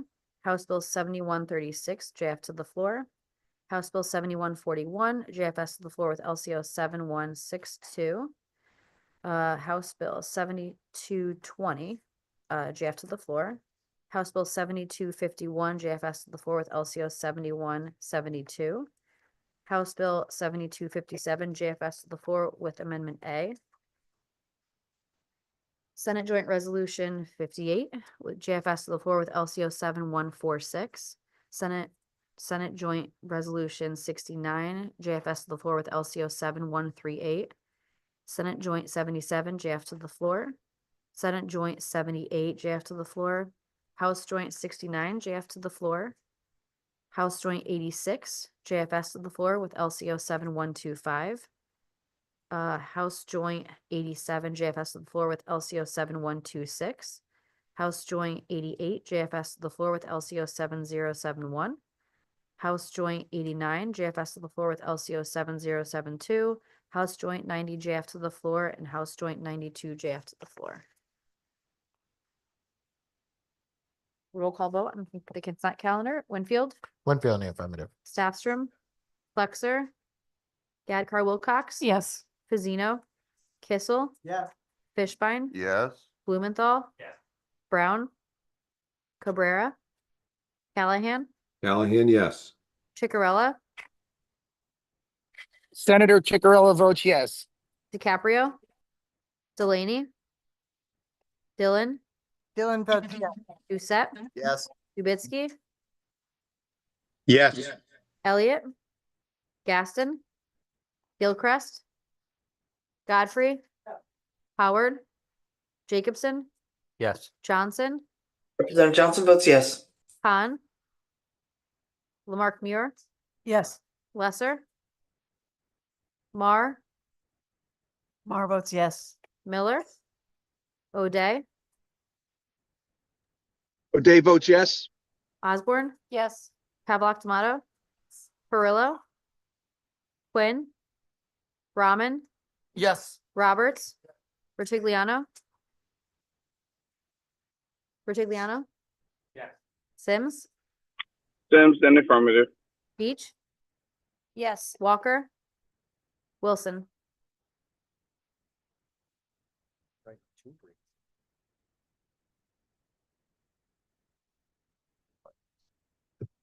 Thank you, Madam Administrator. All right, we'll next go to item number 10. Senate Bill number 1548, an act establishing a working group to study civil laws of the state. So move. Moved by Senator Kissel and seconded by Representative Staffstrom. Is there discussion? Representative Dubisky. Thank you, Mr. Chairman. Mr. Chairman, this is what is colloquially called a dummy bill.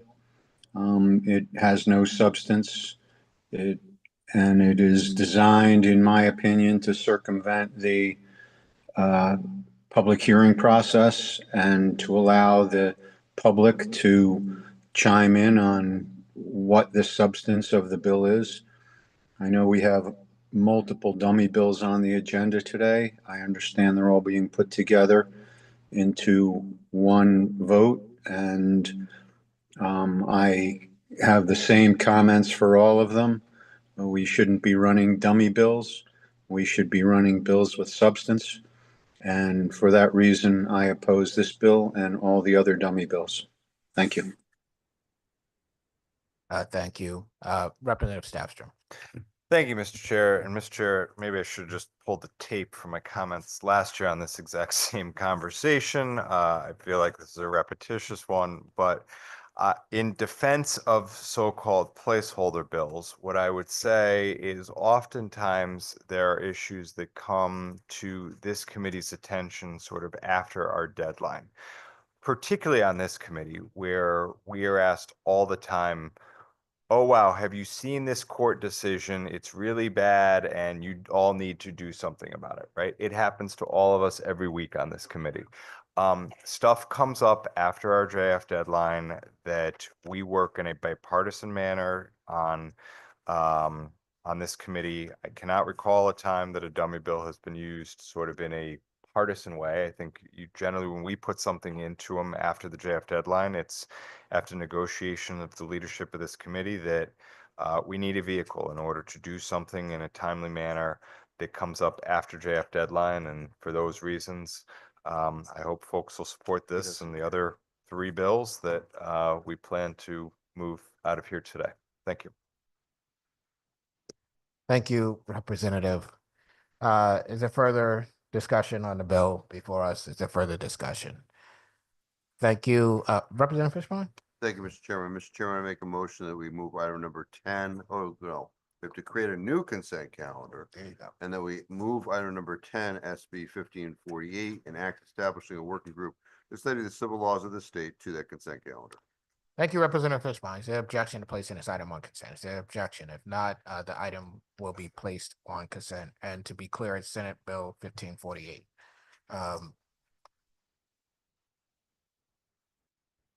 So item number 11, Senate Bill number 1549, an act concerning a study of criminal procedure laws of this state. So move. Second. Moved by Senator Kissel, seconded by Representative Stafford. Is there discussion?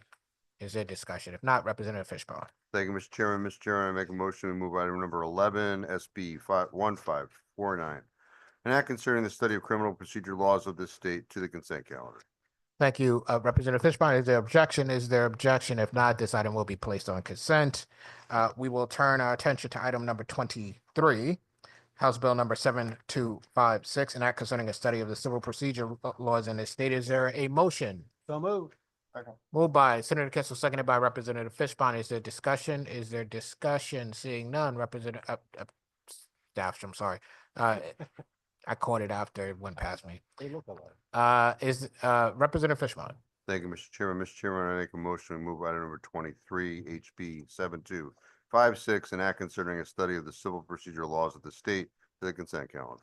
Thank you, Representative Fishbone. Is there objection of moving this item to consent? Is there objection? Seeing none, this item will be placed on consent. Item number 25, House Bill number 7261, an act concerning a study of criminal laws of the state. Is there a motion? So moved. Second. Moved by Senator Kissel, seconded by Representative Fishbone. Actually, Representative Fishbone this time. Is there discussion? Is there discussion? If not, Representative Fishbone. Thank you, Mr. Chairman. Mr. Chairman, I make a motion to move item number 25, HB 7261, an act concerning the study of criminal laws of the state to the consent calendar. Thank you, Representative Fishbone. Is there objection to placing this item on consent? Is there objection? Seeing none, this item will be placed on consent. Madam Administrator, when you're ready, can you call the second consent calendar? Second consent calendar is consisting of Senate Bill 1548, JF to the floor, Senate Bill 1549, JF to the floor, House Bill 7256, JF to the floor, and House Bill 7261, JF to the floor. And Madam Administrator, when you are ready, please call the roll. Roll call vote on the second consent calendar. Winfield, Winfield in the affirmative. Staffstrom, Yes. Flexer, Gadkar Wilcox, Yes. Pizino, Kissel, Yeah. Fishbein, Yes. Blumenthal, Yes. Brown, Cabrera, Callahan, Callahan, yes. Chicarella, Senator Chicarella votes yes.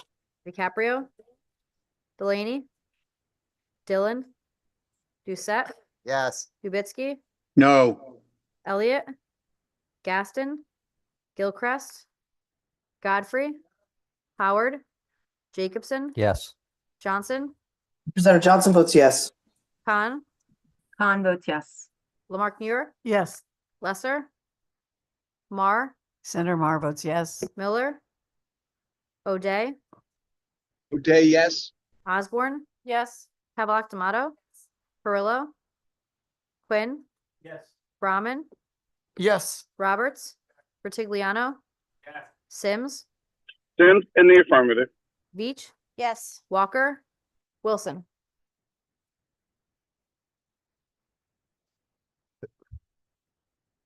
Thank you, Madam Administrator. A reminder that votes will remain open until 5 p.m.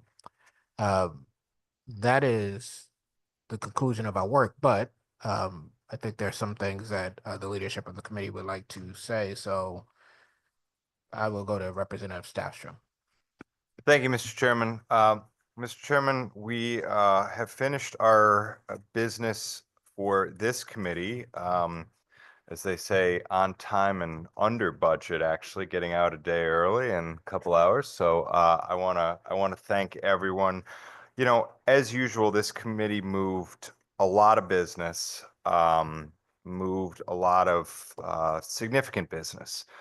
Some of it was on a partisan basis, as you would expect, given that some of the most consequential and contested issues in the General Assembly come through this committee. But I think I would say, like most sessions, but I think this session in particular, a lot of our work, even some of it that I think we might have thought at the beginning of the session was going to be fairly controversial, moved through this committee either on a bipartisan basis or, if not bipartisan, I think on a very respectful basis, where voices were heard on many sides of an issue. And that really is a testament to, I think, the work of certainly you, Mr. Chair, as well as the work of our ranking members, Representative Fishbein and Senator Kissel. You know, I think this is our seventh session together as leadership of this committee. And I think it shows. I think we work well together. You know, we certainly have our disagreements and our differences, but you know, the fact that I don't think we had a public hearing that lasted past, say, 8 o'clock at night, and we didn't have a committee meeting that lasted past 5 o'clock or 5:15.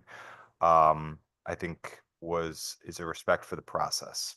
It's a respect for making sure that the members of the public who show up to public hearings are heard on a timely basis and are not sitting here until 10 o'clock or 11 o'clock at night to get their 3 minutes. And it's a respect to the members and certainly to our staff who works ungodly hours. So I'd like to just say a few thank yous. Obviously, thank you in addition to our vice chairs. Senator Flexer, our now veteran vice chair, has been with us a few sessions, and also to our two new vice chairs on this committee, Senator Guydcar Wilcox and Senator Fazzino, who both stepped in day one and were instrumental components of helping us process our business here. I want to make sure we thank our staff, starting with our interns. You know, as was alluded to, one of the unique things about this committee, as opposed to many of the committees, is we act in a way as the appellate court for the decisions that come through the claims commissioner. And, you know, although maybe those aren't the issues that get on the front of everybody's end of session mailer or our front page of your local daily newspaper, certainly if you have a claim that's pending before the state, that is the most important issue to you. And I think the work that was done by our legal interns, Andrew and Liba, as well as by Representative Fishbein and Representative Jacobson to process those claims was extraordinary. I'd also like to thank our sessional staff, Bonnie Gray and Griffin Olsham, who worked a lot of hours, were here early in the morning, often late, and were with us through every public hearing and every committee meeting and making sure the work was done in order for us to hit the ground running every morning. We have great professional staff that supports us on this committee, starting with OFA, Brianna Pollard and Ryan Proto, as well as our OLR staff, Michelle Kirby, James Orland, and Kristen Miller. Thank you all for the work you've all done, continuing to support us. I think many of you for multiple sessions now as well. And of course, we would be absolutely nowhere without the impeccable work of the two hardest working LCO attorneys in the building by far, in Bill O'Shea and Angela Rem. You know, the issues that this committee takes up are diverse, and it's not everything's in one chapter of the General Assembly. I think even today we had Angela, who normally works on the penal code section. She was researching the environment sections today for last minute amendment. You know, and Bill on the civil side, you know, we will have him running from, you know, volume 1 to volume 13 of the general statutes on any given day. I mean, the issues they face and the time, and the way the calendar fell this year, I think this last weekend in particular, I don't know that they slept this last weekend. I hope you guys get some downtime and a long weekend this weekend, because I know I was on the phone with them, I think early Saturday morning and then again on late Sunday night, kind of getting us ready for JF week. So thank you both for all your time and effort. And of course, we need to especially thank our permanent staff, our committee clerk and my aide, Austin Hyatt, who stepped in at the beginning of this session, moving over from the Housing Committee, and really made a seamless transition to supporting us and everything we do. And I certainly appreciate his work as my aide as well. And to Kirsten Bernier, who has been with us now for a couple sessions as well as our committee administrator.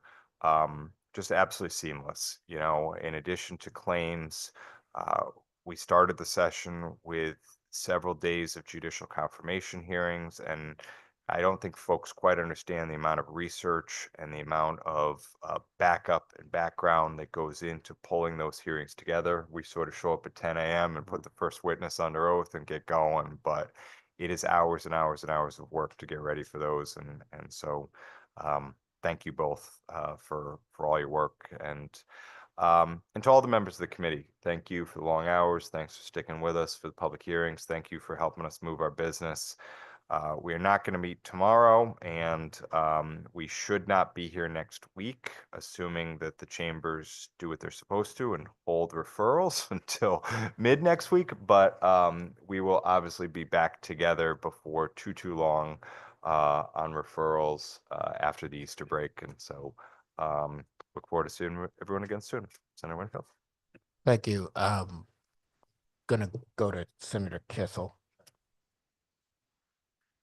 I'll be brief. I definitely want to be associated with the remarks made by our good House Chair. Really, just the folks that I work with up here on both sides of the aisle are just outstanding. I'm biased, currently on finance now for the first time, but for 4 years was on approps.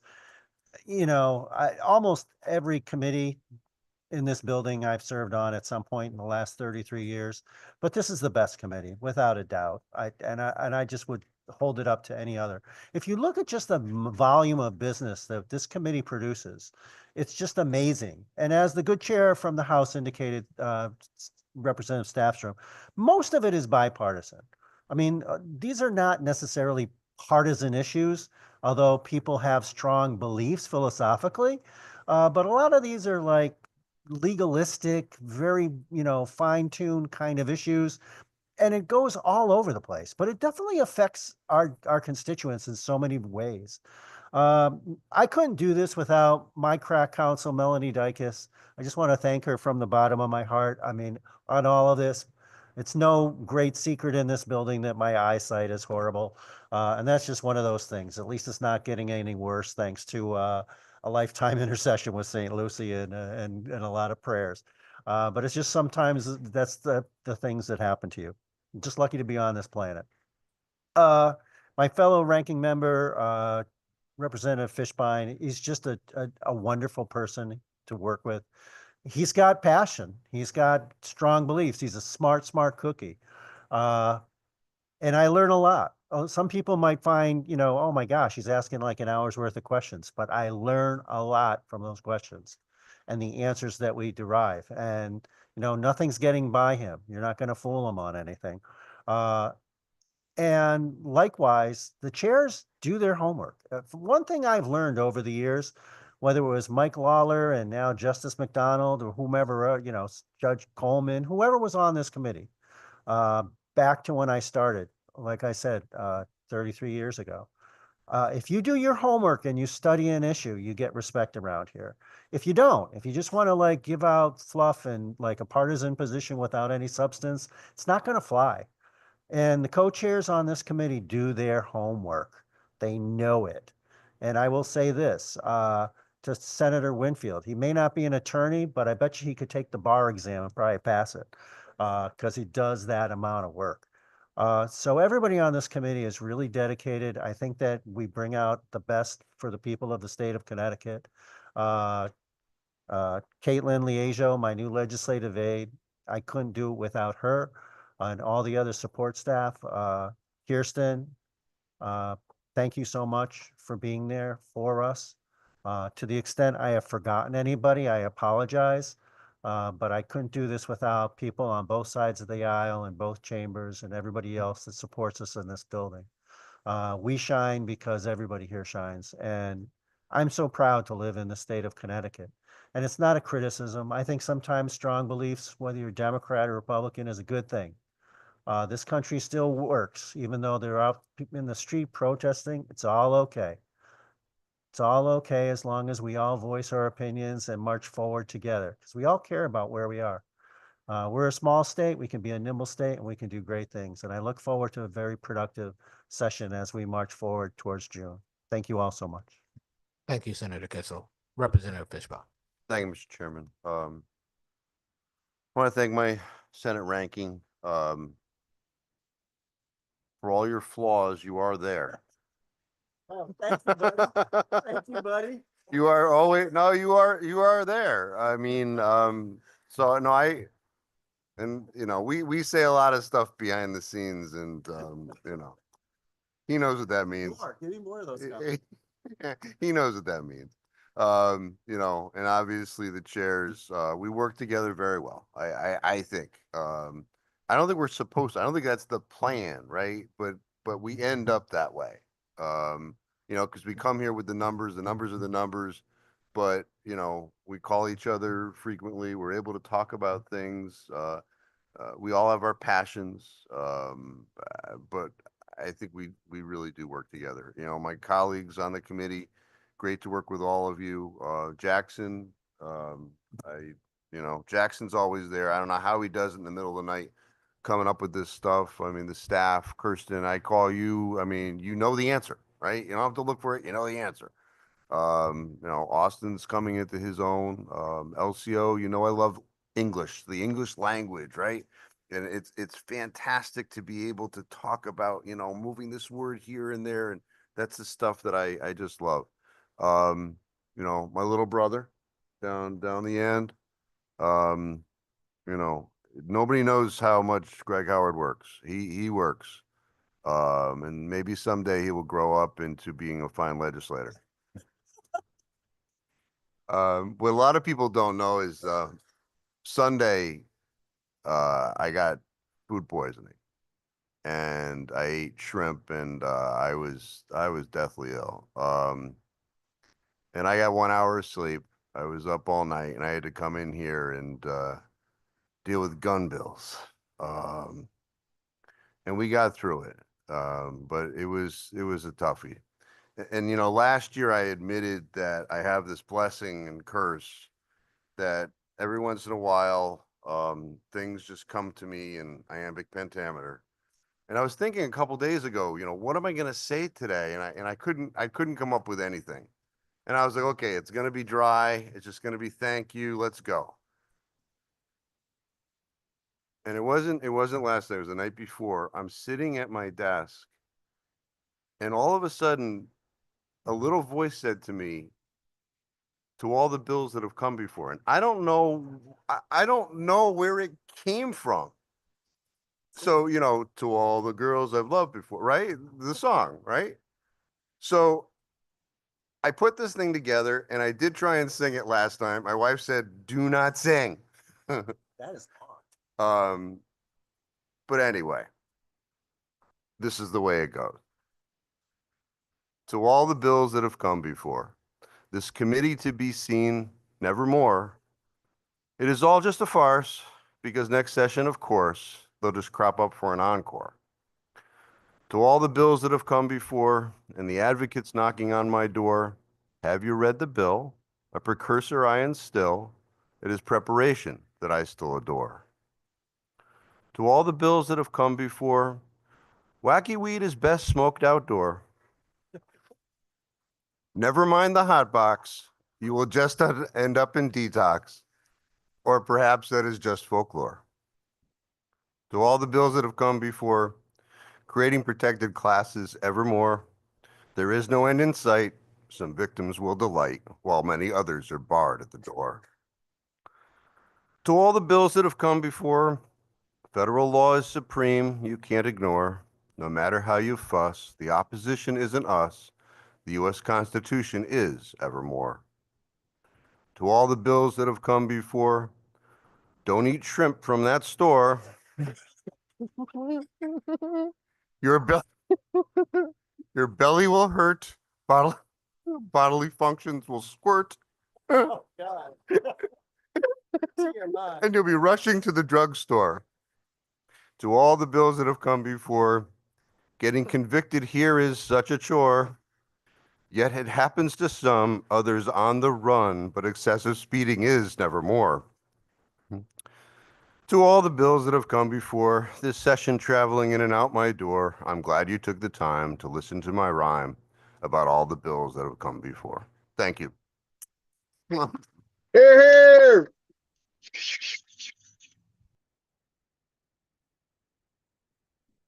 That was good. I had forgotten that you do that now. It's not Holly Jolly Christmas. Why do you think they're all here?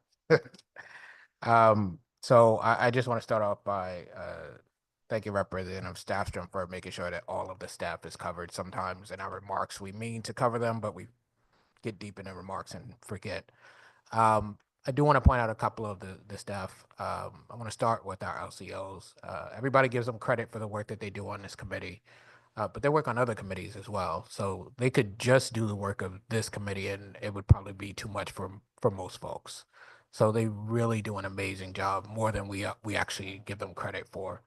Um, the administrator of this committee is amazing. She stepped into big shoes a few years ago. Some of us were, because we've been here long enough, we're like, how is that even possible? But she has done a phenomenal job. Austin, you're doing a great job as well. And to all the others who we get to say hello to and meet, you all are doing a good job. For me, this committee is the best. And I don't say that as somebody who hasn't had a lot of experience in this building. In addition to this committee, I've chaired 7 other committees. I'm not sure if anybody else has chaired 7 other committees. And so I have a perspective on what it is, not only to be on other committees, but to run a lot of other committees. This committee runs incredibly well, given the volume that we have. And I think Representative Staffstrom is correct. The maturity of the leadership and the time that we spend together does well by this committee. Representative Fishbein asked, is it the plan for us to work in the way that we do? I hope it's the plan. I hope it's the plan because this is a committee where people's rights are often the conversation we're having. People watch us. And they may not agree with everything we do, but I think it's important for them to understand that in this committee, when we're thinking about some of those deeper issues, we're willing to work together despite whatever letter attaches to our name. So, look, a lot of us come in this building and we're very concerned about policy for whatever reason, but policy is associated with people in this building. And when we are doing our work, people are at the core of what we're doing. I really think I'm probably one of the luckiest people in this building. I didn't want to do politics. I was in the world of advocacy, and advocacy kind of fell on me. I was 19 years or 18, 19 years old, and some young people got locked into a cage, and nobody was there to work for them, to advocate for them. And so I was 18, 19, didn't know what I was doing, and just jumped into it and didn't know I was going to be doing that for almost 40 years now. It's important work. We get to do it here in a different way and really help people to find their way. We get to make sure that people are heard. And that's really, for me, the most important thing. So I'm very thankful to have Senator Kissel, Representative Fishbein. Some people might not believe that, but I'm very happy to have them as the ranking members of this committee. Really happy to have Steve, Representative Stasham, as my co-chair. Happy to have new vice chairs, both Fazino and Gankar Wilcox, and I've been with May since the day I walked through this building. Happy to see her here too. I want to thank all of you for the work that you do. You may not have gotten your bill, but you are making sure that people get heard in this building. And again, it's always about people, so thank you. With that, I think we're done until 5 o'clock. Representative Staffstrom. Well, Mr. Chair, you jinxed me because you said I remembered all the staff, and of course I did not. I neglected somebody very important, which is Sean Bradbury, for all of his work as my policy guy this session. Again, somebody who stepped in, certainly not new to the building, but new to this role and to being with us on this committee. So that was a huge oversight on my part that I needed to correct. So. And Thanks, see, Mr. you Chair. reminded me, I forgot Brett, right? So there we go, right? This is why you want to make sure you have a list. But with that, I want to thank everybody for participating in this session, and now off to the House and the Senate.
Okay, can you hear me okay? Yep, we can hear you. Okay, Representative Callahan. For 1367, which is number 3. Oh, you're muted. Stupid mistake, Kirsten. Sorry. Story of my life with Zoom. Are you going starting at number 1? Yeah.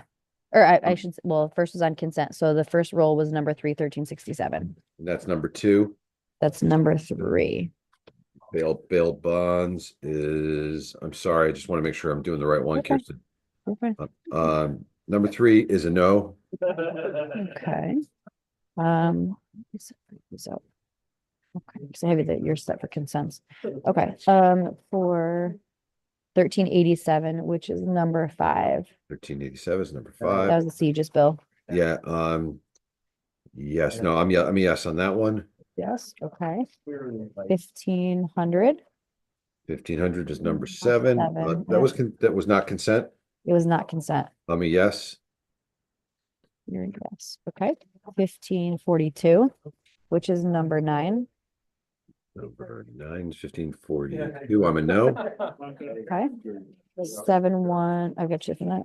I think that might be it. I think if you could do one more thing, number 17 is the Yep. insurance bill, which is it's I got House it Bill here. 7138. Yep. I meant to vote yes. I voted no by mistake. All right. I'm change it to a yes. I think I'm Okay. good, Kirsten. Yeah, that's everything that I see. Sorry to bother you. Thank you. Not a bother. Thank you so much. Bye-bye. Have a good one.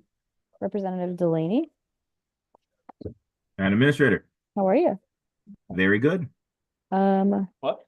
Let me quickly ask for the consent calendar 1. How would you like to vote? In the affirmative. And consent calendar 2? In the affirmative. Okay, so Senate Bill 1367, which is number 3. Yes. Senate Bill 13, nope, right for that one. Okay, House Bill 7138, which is number 17. Yes. Okay, 7142, which is 19. Yes. Okay, 7210, just 20. Yes. House Joint 91. Yes. And that's it. You're all set. Got it. A quick question. Yeah. Item number 7, Senate Bill 1500. Yes. Where was that? In the consent? We did a roll call on that one. Got it. And I'm recorded as the affirmative on that? Yes, that's correct. Thank you. And before I go, I just wanted to say thank you for all the work that you've done this session. Thank you for everything, for keeping us together. I know it's a tremendous amount of, like herding cats and then some. So thank you for everything. I appreciate that. Thank you. All right. Bye, Madam Administrator. Take care. Have a good one. You too. Representative Johnson? Hi, how are you doing? Good, and yourself? Good, thank you. Good. Okay, so for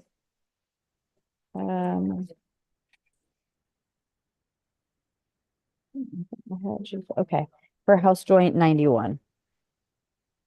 And that is the claim, there it is, Number glass. 36, I'm correct. I'm affirmative in that.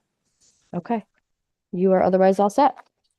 That's what I thought. Oh, goodness. Thank you. Have a good weekend. Thank you for everything you've done for us. Bye-bye. Thank you. Madam Clerk, I'm just checking to see if I missed any. I think I do need you. Actually. Nope, you're all set. Okay, awesome. Have a Thank great you. day. Take care, you too. You too. Representative, Thank you. Bye-bye. Representative Gilchrist. I'm here. All right, so for the consent calendar 1 Yes. and consent calendar 2. Yes. Okay, for Senate Bill 1367, that was number 3. Yes. For Senate Bill 1387. Yes. For Senate Bill 1500. Yes. take it off. Senate Bill 1542 Yes. for House Bill 7138, Yes. 7142, Yes. 7210, Yes. and then House Joint 91.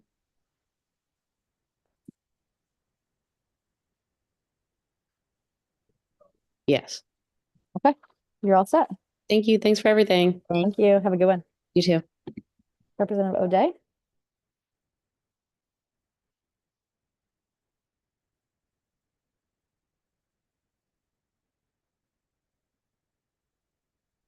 Representative Dubitsky? Hello, How are you? good. I don't know if I missed anything. I think I might have. I think you did too. So you're set for the consent calendars. But I needed you on. Thought I needed you on one. I don't see you. I guess you're all set. See the consent calendars. You're good to go. But I thought you missed one. Nope.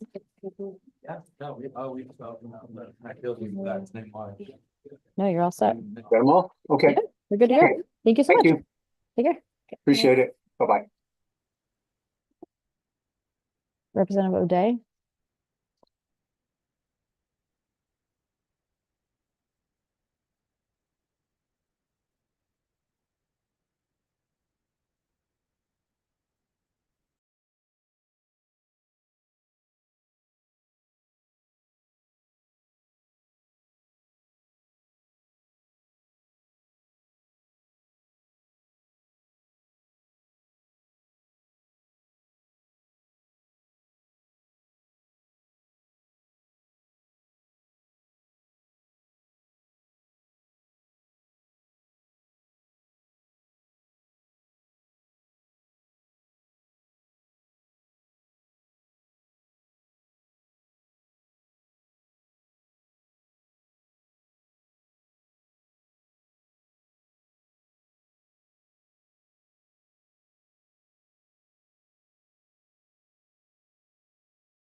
Hey, Senator, can you hear me okay? There you are.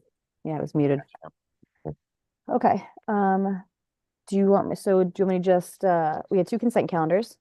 For Yep, I'm a consent yes on calendar- both consent calendars for obvious reasons. Beautiful. Okay. And then, let's do this. For Senate Bill 1367, which is number 3. Yep. No. Okay. For Senate Bill 1387, which is number 5. No. Okay, so it's Senate Bill 1500, which is 7. That is a no. Okay, 1542, which is 9.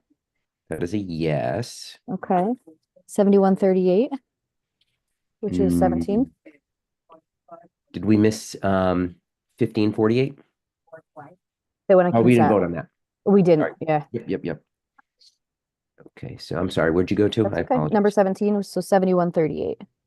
Okay, that is a yes. Okay, and then 7142, which is number 19. No. 7210, No. House Joint 91.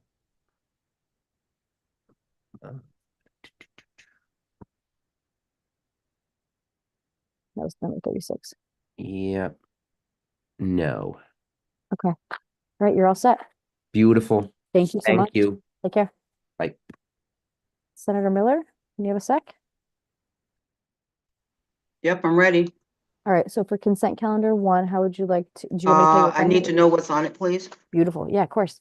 So consent calendar 1 was, we did Senate Bill 1185, which is number 1. Mm-hmm. We did 1379, which was number 4. 1446, which was number 6. 1503, which is number 8.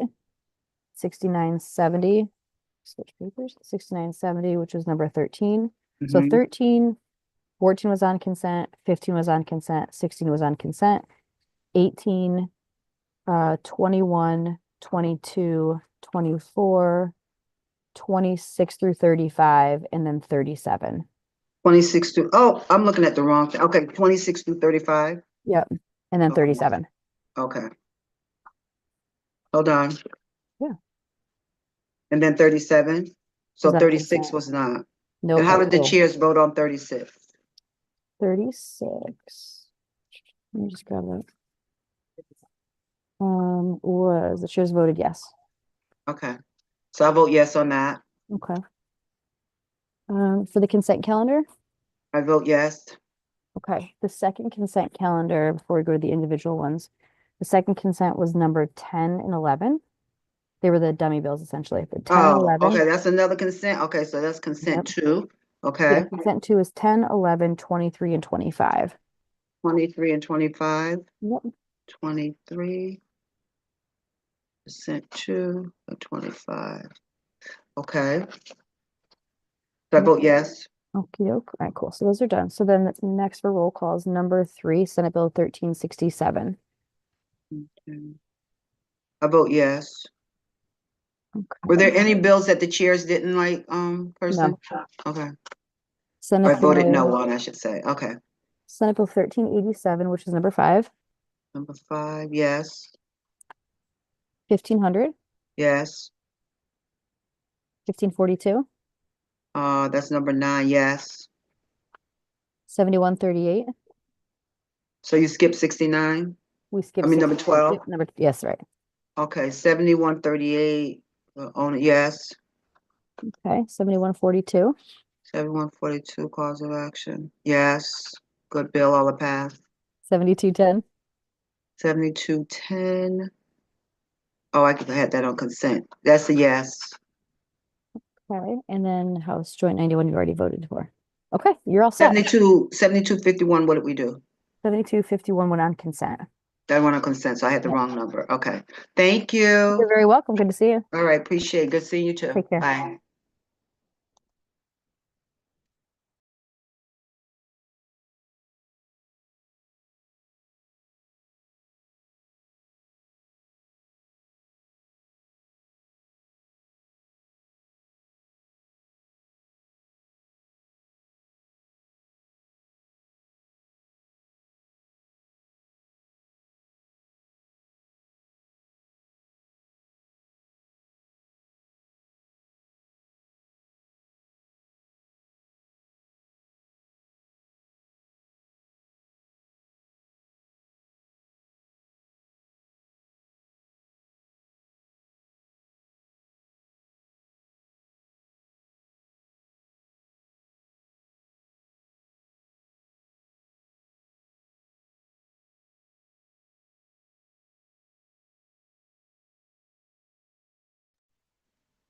Hi, this is our last meeting, correct? That's correct. Yep, we have nothing tomorrow. Okay, so I came back to say thank you. You're Thank you for welcome. all the work this session. This is not an easy committee and you did it flawlessly. So I just want to thank you and thank you for keeping us all on task. I really do appreciate it. Thank you. I appreciate that. All right. Enjoy your weekend. Thank you. You too. Bye-bye.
Aye.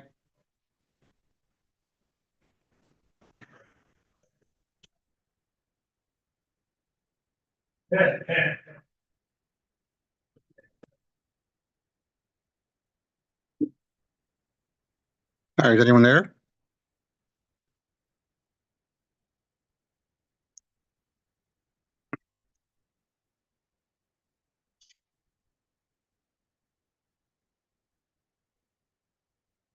Hi, Kirsten?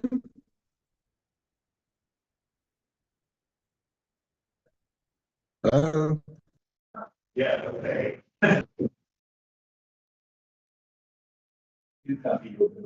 Hello? Hi, Senator. How are you? I'm good, how are you? Good. So today we had two consent calendars. How would you like to vote on those? Senator Cabrera votes yes on both of those. Okay. All right. So for the roll calls, the first vote was Senate Bill 1367, which was number 3. Senator Cabrera votes yes. Senate Bill 1387, Senator Cabrera votes yes. 1500, Senator Cabrera votes yes. 1542, Senator Cabrera votes yes. 7138, Senator Cabrera votes yes. 7142, Senator Cabrera votes yes. okay, 7210, Senator Cabrera votes yes. and the last one is House Joint 91. Senator Cabrera votes yes. Awesome. Excellent. You're all set. Thank you so much. Thank you very much. Take care.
Hey, Representative.